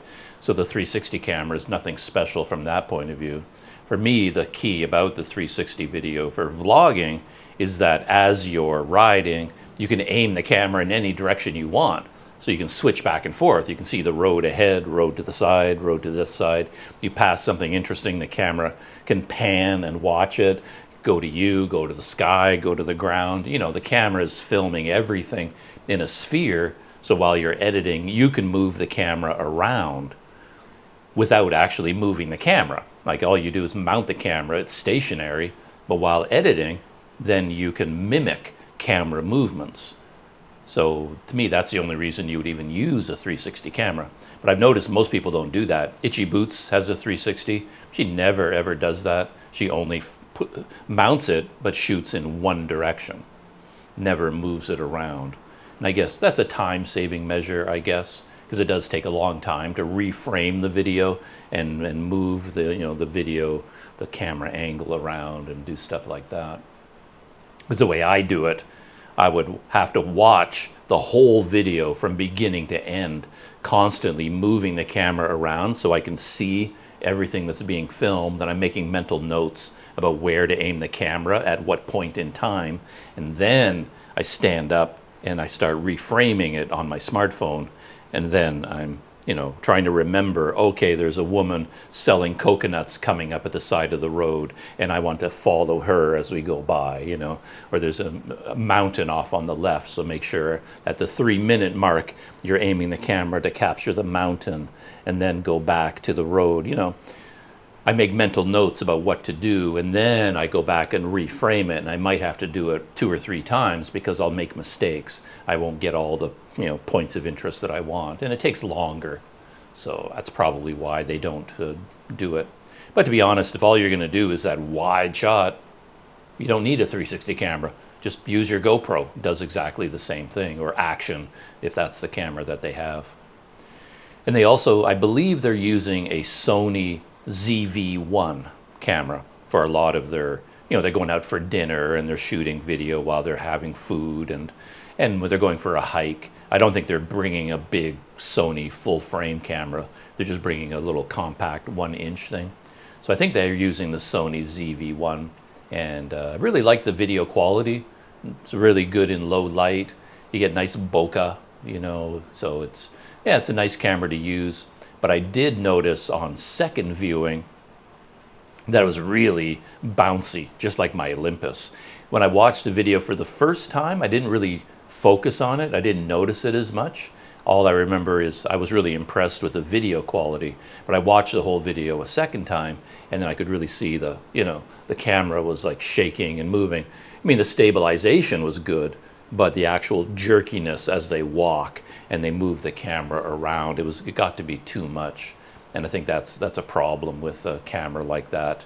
Because it's so small and light, you end up like moving it really too fast. And I think mentally you have to throw a switch to try and think of it as if it's on a gimbal or something, and you're trying to do a smooth motion, you know, keep it really smooth and slow rather than like jerking it around a lot, and while you're walking, having it bounce up and down. I thought they did a nice job in terms of combining all the different types of video that they shot. They combine the Sony ZV-1 video with the 360 video, with the drone video. You know, they edit it and put it A-roll and B-roll, put it together nicely. They always do a nice job with that. They have a nice mix of activities, which I like and I don't like at the same time, because I like things to be really in-depth. But in this case, they included all in one 20-minute video: the ride to Payakumbu, settling into their hotel, riding up to a lookout point, having dinner, then going through the Harao Valley, then camping out, then breakfast, then going to Aruma Gadang. So at least 9 major events, all in this one video. So I guess that keeps the video very interesting and entertaining, because there's a lot of variety in it. But I did notice that in terms of the Harao Valley, and a waterfall, of course, they're YouTubers. They had to go to a waterfall, whether you want to or not. That's the rule. You know, if there's a waterfall within 100 miles, you have to go to the waterfall. And if you're young and enthusiastic, you have to go for a swim. You have to get video of you stripping down and going into the water, and you got to get that beautiful shot of the waterfall. So they did do that as well. So 10 major events. And if it's a 20-minute video, that's like 2 minutes per event. So I did notice that, like in the Harao Valley itself, they missed so many things. Like when I went there, I was only there for 1 day, and yet I saw much more of the valley than they did, except they got the drone shots. And that's the money maker, right? You get a beautiful aerial view of the valley. That's pretty much all you need. I was on the ground the whole time, and I documented everything. You know, the entrance gate where you have to pay your fee to get in, the little village on the outside, all the guest houses, the narrow gap you ride through to go into the valley itself, all the guest houses. And then they have this amazing sequence of walkways, like bamboo boardwalk, basically a huge boardwalk complex. You can walk out into the rice fields. That's really beautiful, really interesting. And then there's another village there, and you can ride all the way around the valley on one road. It becomes, gravel, unpaved for a while. Then you get back to pavement. There's rock climbing, and then after you leave that main valley itself, you go around up a hill and around a corner. And then you get to the main waterfalls. The biggest waterfalls are there, with a big pool at the bottom, with 100 restaurants and cafes, and you can rent a floaty. And that's the main tourist area for the Harao Valley, and then a lot more guest houses there. And they missed all of that, or maybe they didn't miss it, but they didn't have the time to go see all of those things. And if they did, they can't put all of that in one 20-minute video. So that's kind of what I noticed. There are so many things missing from their account of what the Harao Valley is and what you can see when you get there. But can't argue with them. I'm sure their video got, it's been up for a few days now. It's probably at 500,000 views by now, with 500 comments telling them it was the most amazing video that they have ever seen, right? And they know what they're doing, so I can't really fault them for their video technique, right? Despite the fact that they didn't show all these things at the Harao Valley, what they did was definitely the wiser choice. A couple of brand new YouTubers on the Planet Doug scene, and by that I mean that these aren't, super famous, amazing YouTubers. They just happen to be the YouTubers that I've stumbled across over the last few days. And one guy in particular, I stumbled across him because he's actually in Padang. He's in Padang in West Sumatra, where I just spent a lot of time. And I was really disappointed in the Lost Boys and Unseen Voices, another YouTuber, because they didn't really show much of Padang. I was hoping that they would go to all the same places I did and show video of all the places in the city, but they didn't really do that. And this guy, brand new YouTuber called Ellis RW, So that's the name of his YouTube channel as well. Ellis, Ellis, and then RW, that's his name, I guess. That's the name of his YouTube channel. He's in Padang. He flew from, I think he flew from Kuala Lumpur to Padang because it was a really cheap flight. And I think he's approaching Padang from the point of view of nobody goes there. Like, it's cheap to get there, an easy, inexpensive flight, and it's like not touristy. You know, he's seeing something that a lot of people don't see. And he is showing a lot of things on the ground. He's doing a lot of the things I did. He's there with his girlfriend, and in one of his videos, he actually went for a long walk.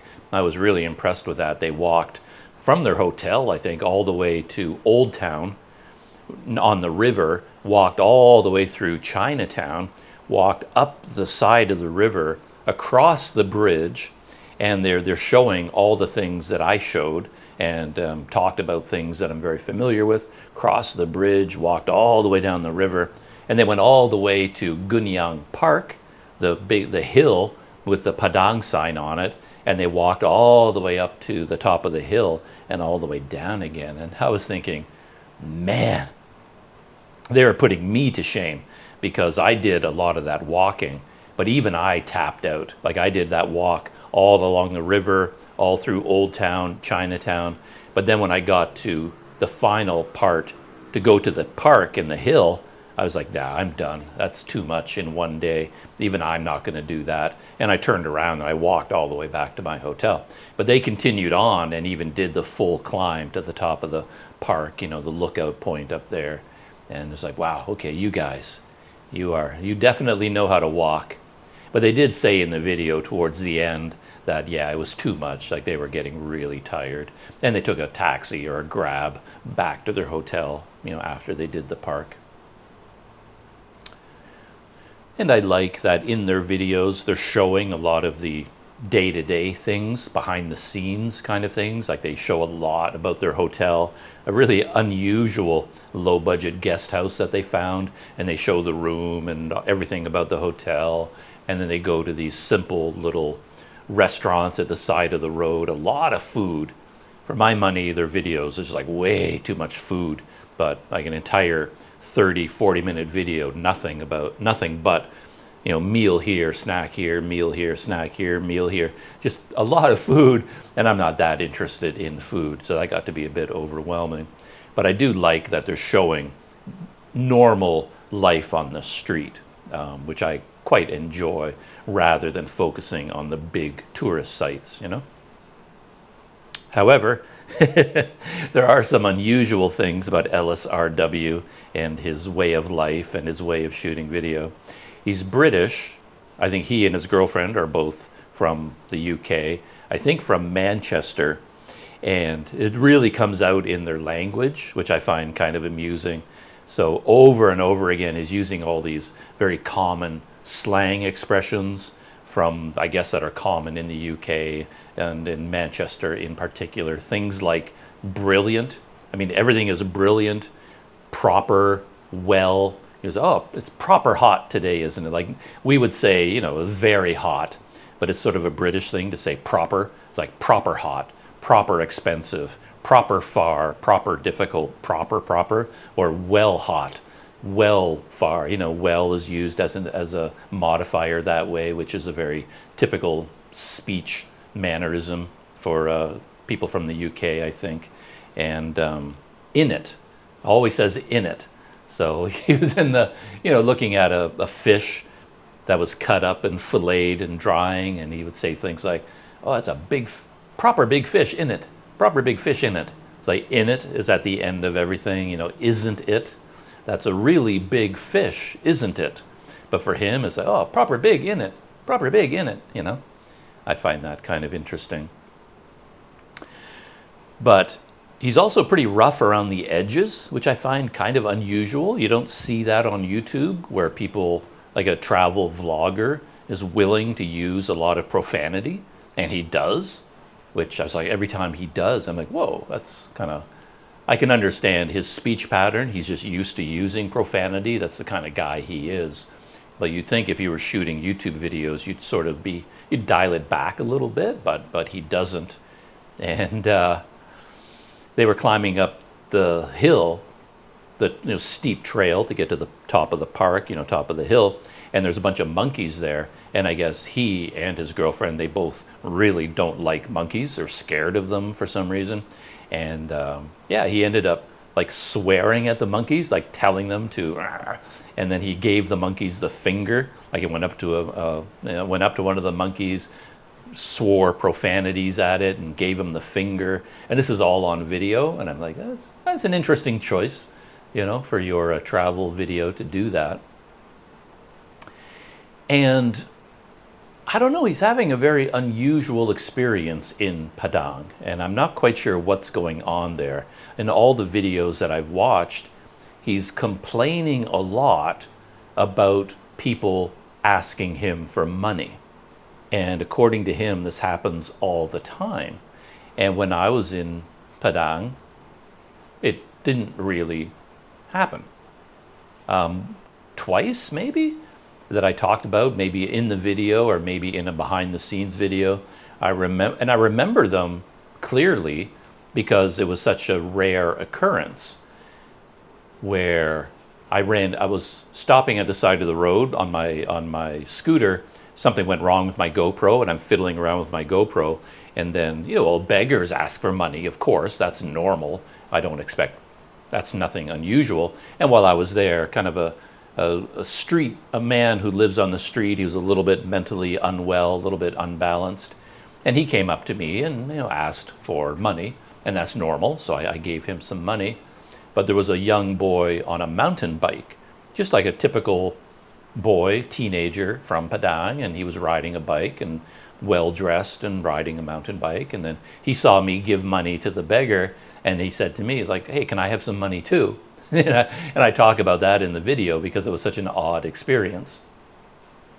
And I remember a couple of times stopping at the side of the road to get some snacks, and then I would gather a group of children around me, and they want to take selfies together and ask me questions in English, and they're all being very friendly and kind of loud and boisterous.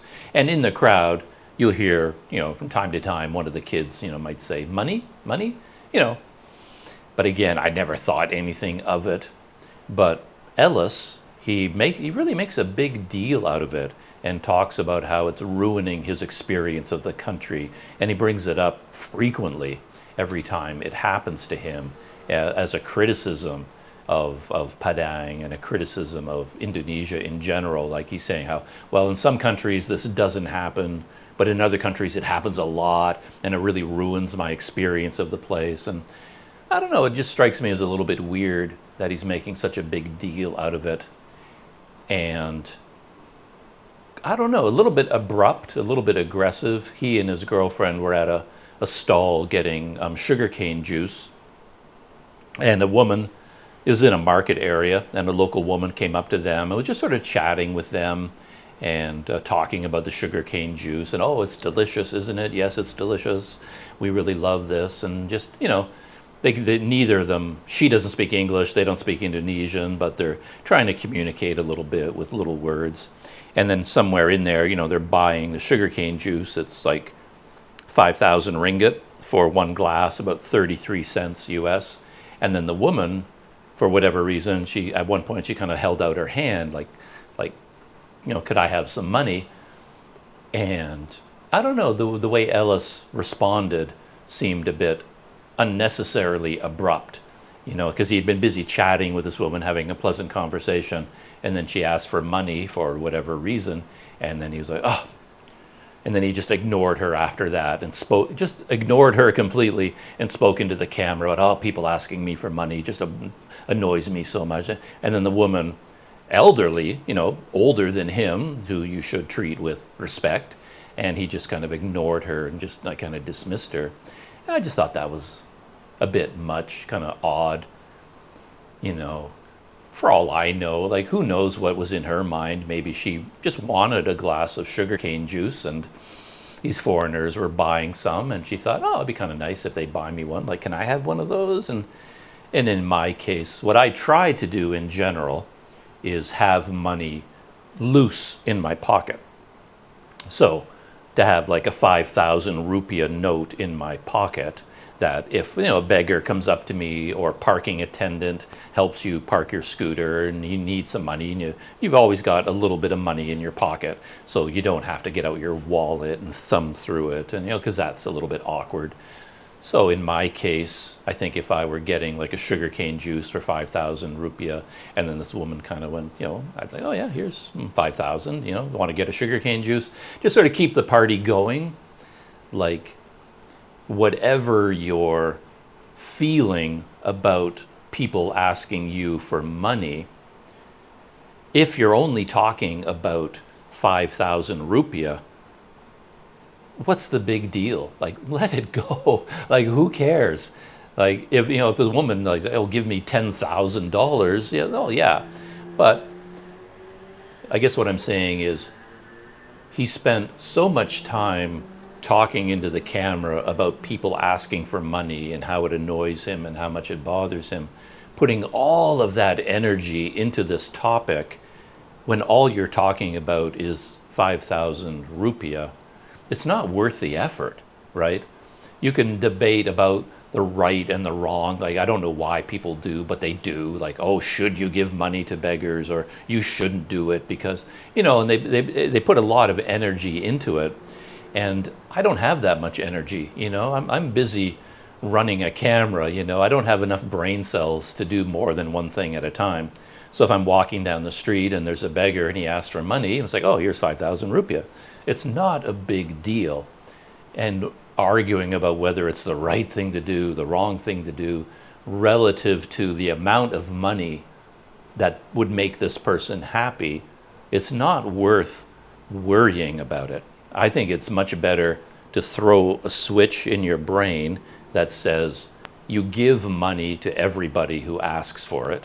Young children, like a guy on a mountain bike, yeah, you can joke with him, which I did, and say, oh, come on, you don't need my 5,000 rupiah. You live in a house with your family, you've got a bicycle, so I joked with him. But, if you're on the street and you're having a sugarcane juice and a woman comes up to you and is chatting about sugarcane juice and says, oh, could I have 5,000 rupiah so I could have one? Oh yeah, sure, there you go. Worrying about the right and wrong of that encounter to that extent, to me, is just like wasting energy. You're only talking about 33 cents, and I would just do it and get on with your life. And he had a couple of other moments that I'm still puzzling over. He wanted to go out to get satay. Padang is famous for its satay Padang. And he and his girlfriend went out to get some. And they went to a restaurant. I haven't rewatched the video. I might have to go back and watch it again. But he was holding his GoPro or whatever he has when he goes into the restaurant. And from what I remember seeing in the video, it wasn't open, right? Like, the doors were open, because I run into this all the time. I'm constantly going into restaurants because the doors are open, but they're not actually open. There was nothing going. It looked to me like they weren't open. So he went in there, oh, satay. And then he left from that restaurant, but then he talked on camera for quite a long time about how rude those people were. Like, in the restaurant, they were so unfriendly and so rude, and they didn't really want to deal with us. And he talked about this for a long time. And I was really puzzled by that, because my reading of the situation is that he went into a satay Padang restaurant, but they weren't open yet. They weren't open for business yet. So then, of course, you say, oh, you're not open yet, okay, and you leave. But he treated it like this huge affront, which I found kind of puzzling. And then they eventually found a little street side stall, where they got some satay Padang. And then they had another experience there. They sat there for a long time, and a woman sat down with them, and a young boy sat down with them. And they had long conversations with the two of them, all about satay Padang and how it's made and how it tastes, and just a lot.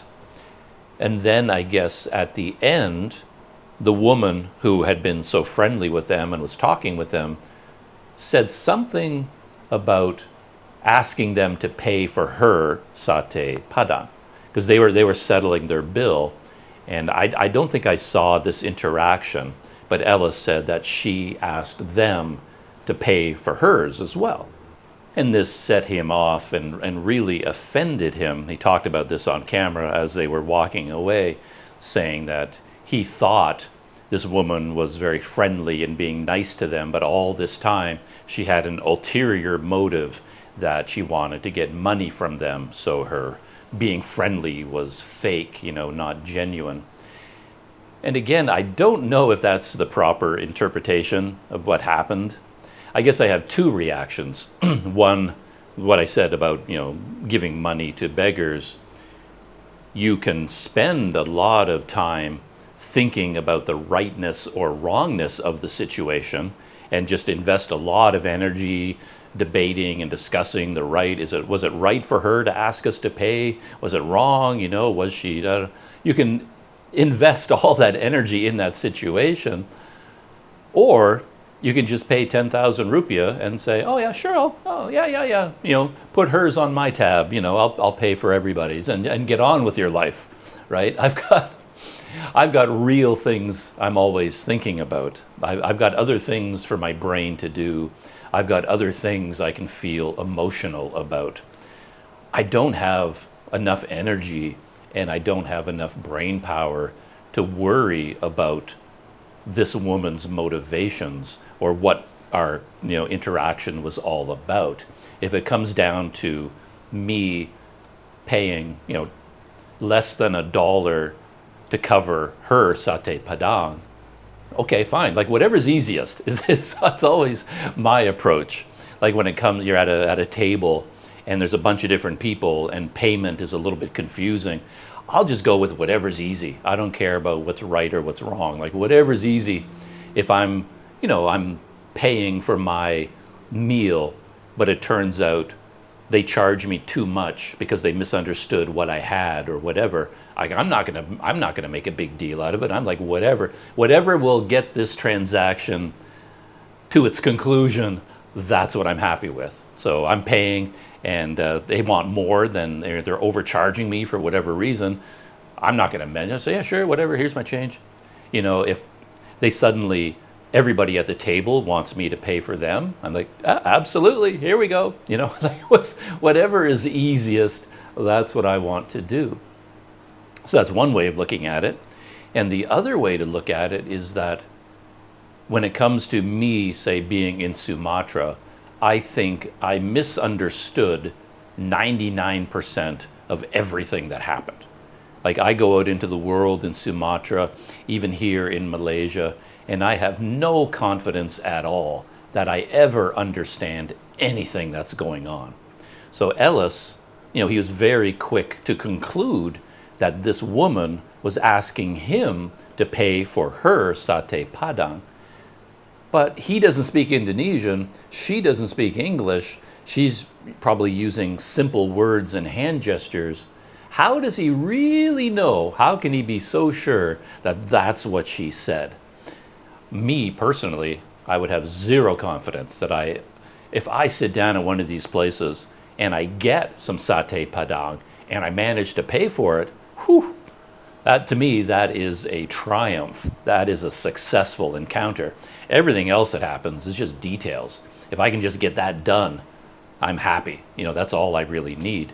And I don't really need to understand everything that's going on because I know I have zero chance of understanding.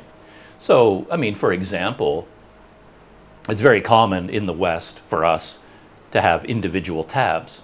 If you meet up with a friend for coffee or for dinner, lunch, whatever, the initial assumption is that you're each going to pay for your own lunch separately. We don't have the implied assumption that one of us is going to pay for both. It goes the other way around, but certainly in a place like Sumatra, it's very common for one person to pay for everybody at a table. So maybe I've done this myself, where I've met up with a friend in Sumatra and we just arranged to meet somewhere to get a coffee, to get some food and have a chat. And then when it comes time to settle the bill, there's some confusion about how do we do this now.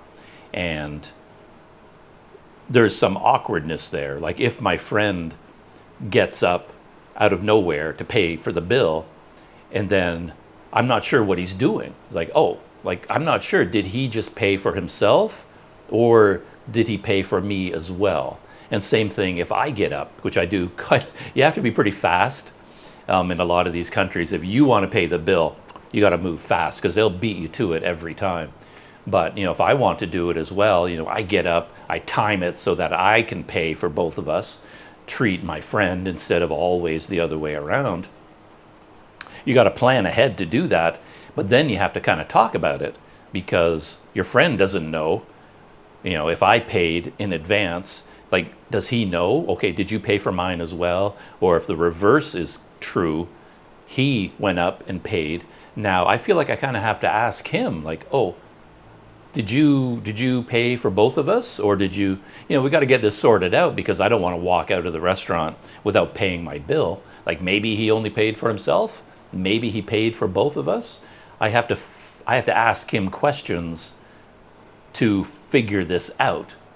So in my mind, it's a possibility, a slim one, but it's just a possibility that maybe that's what the woman was doing, because they were all sitting together, had a nice long conversation. Then Ellis, he got up and he was paying for his satay padang and his girlfriend's satay padang, and maybe the woman was just trying to clarify, oh, did you pay for mine as well, or did you only pay for yours? Maybe she's trying to figure out, it's like, oh, did you pay for everybody, or did you only pay for yourself? Maybe that's what she said. And she just wants to know, like it's just a point of information. Like, oh, did you pay for mine? Oh, thank you very much. Or, oh, you didn't pay for mine. Oh, that's fine. And now I'll pay. It could be that is what was going on, right?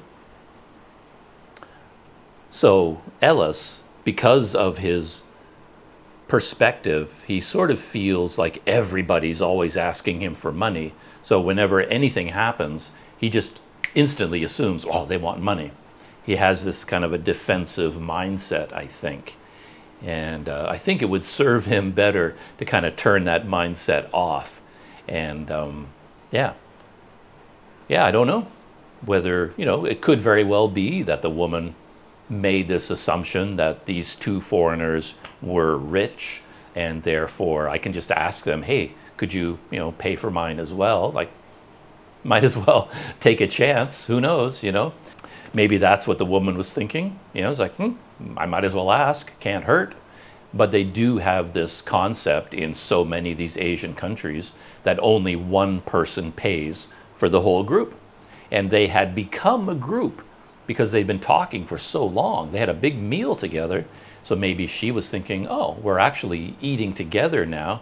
Maybe the foreigner paid for both of us. I should ask him. And then Ellis maybe misinterpreted what she said. Because I think he also misinterpreted what happened at the satay restaurant, the first one, because he said he was rejected, that they didn't want to deal with him. But I think in reality, it was just closed. So I think the people just sort of stared at him when he came in. He comes in like, satay padang, satay padang. And they all just looked at him like, what are you talking about? We're not open yet, right? And then he just had to turn around and leave. And he thought he was being rejected, but maybe they were just closed, I don't really know. But anyway, yeah, that's Ellis RW. And he has a new video he just posted. It's one of these typical YouTuber videos where he got $5 worth of Indonesian rupiah, and he wants to see like how much can you buy for $5. So he goes out into Padang, and I guess he tries to get as much as he can for his $5.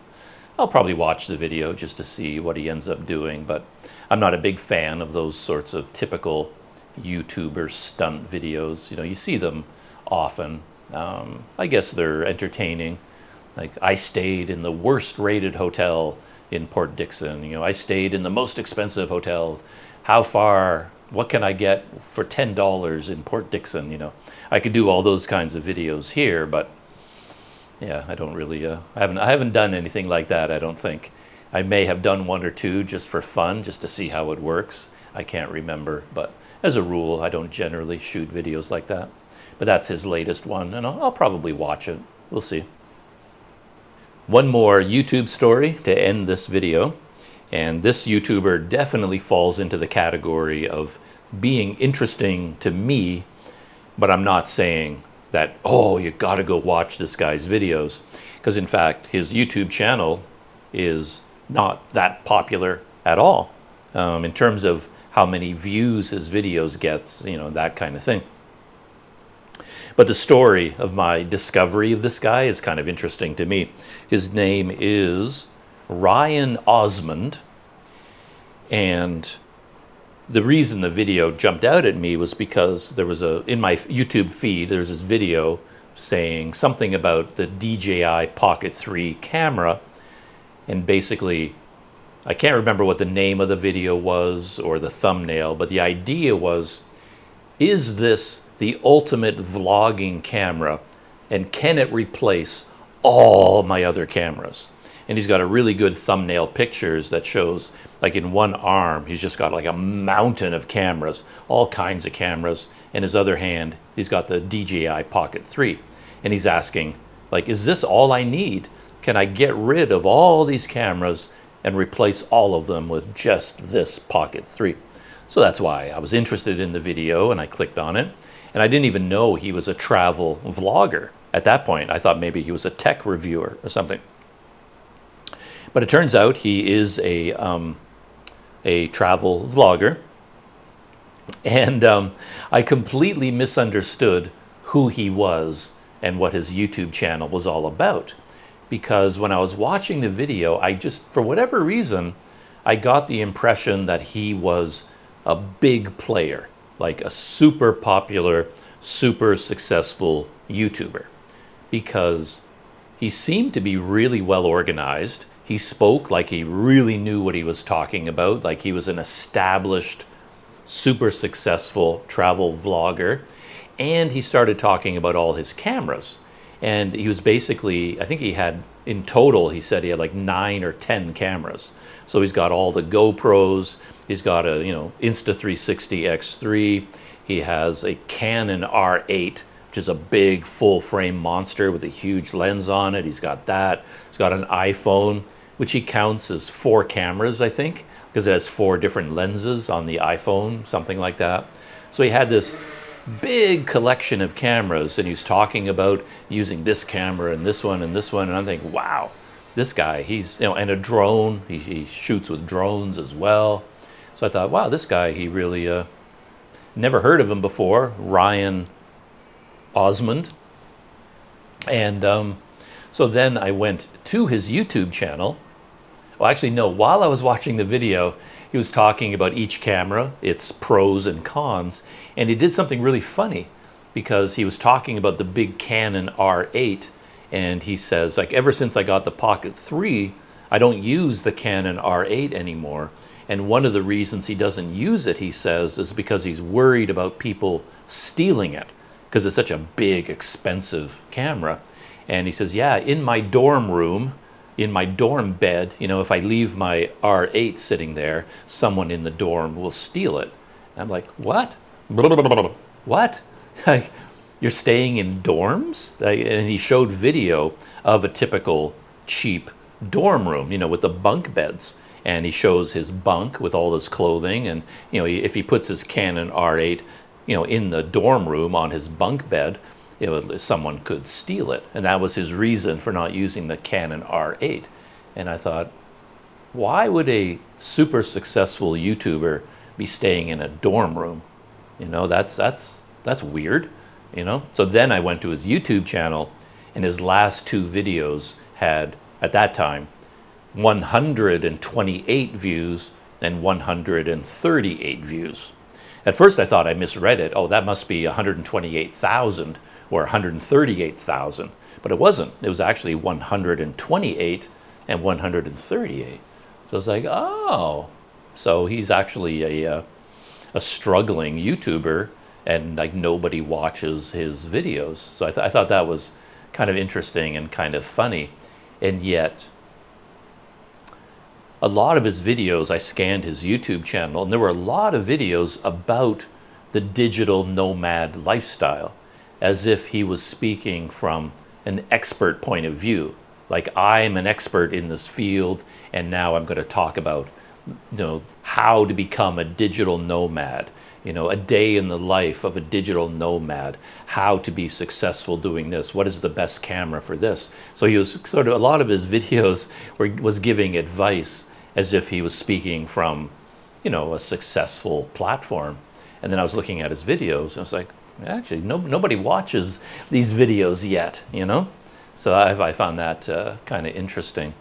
But I haven't done a deep dive into his channel, but I'm assuming he has other sources of income. And maybe when he talks about being a digital nomad, he's not really talking about YouTube videos, because I can tell you, at 128 views per video, you're not making any money. So he's not really a digital nomad from that point of view, but maybe he's shooting cinematic videos as a freelancer and selling them to corporations and companies, things like that. And that's his digital nomad life. And this YouTube thing he's just sort of doing for fun. I'm not really sure. But yeah, it's kind of interesting.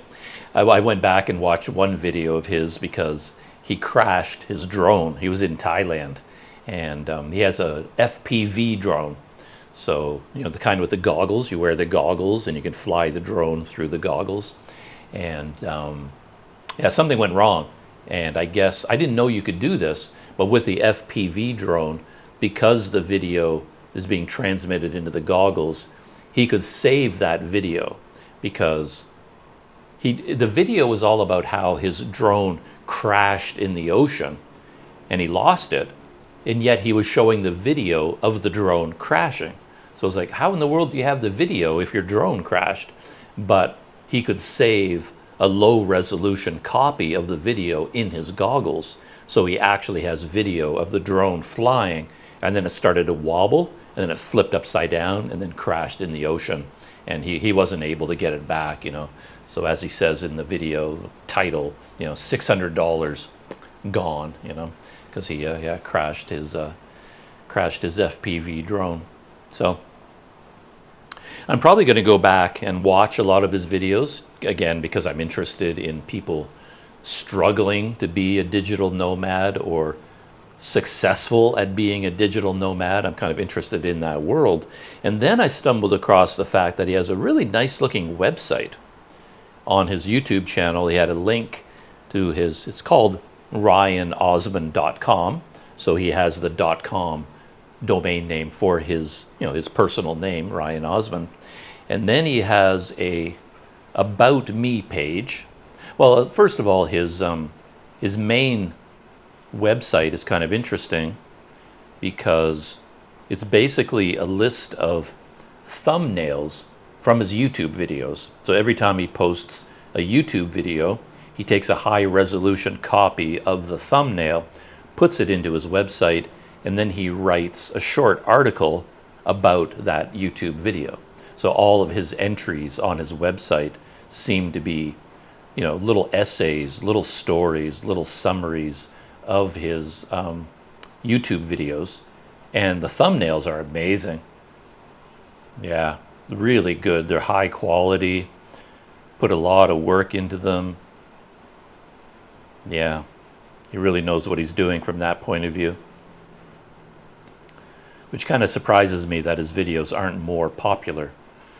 He seems to be doing everything right, so I don't know why he's not super successful.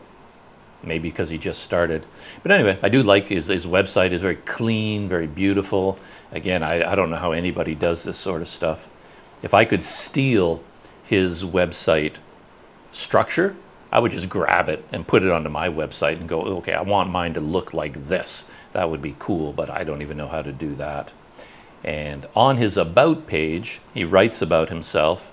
And what I noticed was this. Let's see, take me a second to open up that page. Yeah, my laptop won't, it's so weird. When I put it down here, it has an internet connection. But if I put it here, it breaks the connection.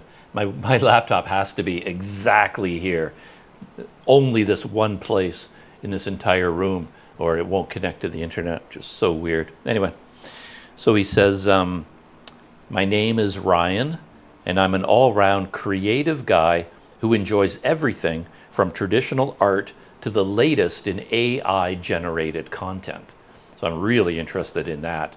Like, how does he use AI for his Instagram, YouTube, website content? But then he says, I work with brands and professional athletes to help deliver their message through unique and engaging content for all platforms. My clients include Red Bull, O'Neill, Young Capital, Patagonia, Reed and International, Slingshot Sports, Nash Kiteboarding, Takun Kiteboarding, Kevin Lingerie, and many, many more. Some of those names I don't know, but obviously a lot of them are very big names. And so I guess that's a clue to his digital nomad life. That's where he must be making his money, from companies like Red Bull, but I don't know what he does for them. Drone footage and, fancy footage from a Canon R8 or stuff like that. I don't really know. But anyway, he's a new guy I've discovered on YouTube, and I'm probably going to watch a few of his videos and see what he's all about. Find out exactly how he makes all this money. But he can't be making that much money because, as I said, he's in Bali right now, I think. And according to his videos, he's sleeping in a dorm. That's all he could afford was a dorm bed. And, still, it's not super, super cheap. I think even his dorm bed is more expensive than my hotel room. I have a big, nice hotel room with air conditioning and Wi-Fi and hot shower, private bathroom, and I'm paying less than he's paying for his dorm bed in Bali. But anyway, I guess Bali is a more expensive place. But his hostel even has a big swimming pool, like 2 swimming pools, and so I guess it's kind of more of a luxury place. But anyway, I get to do a deep dive into a new YouTuber. And I think I've been talking for long enough. I can feel from my throat a little bit sore that I've been talking for a long time, probably way too long. But I had a few things I wanted to talk about. I still have pop culture I want to talk about, in particular a show from the BBC called Bodies. And but I will save that for my next behind-the-scenes video. I'll talk about Rick and Morty, the new season, Bodies, and perhaps the South Korean show Moving, which I'm still watching, but I'll save the pop culture summary for my next behind-the-scenes video. All right, that's it. Shutting down, and as always, I'll see you in the next video.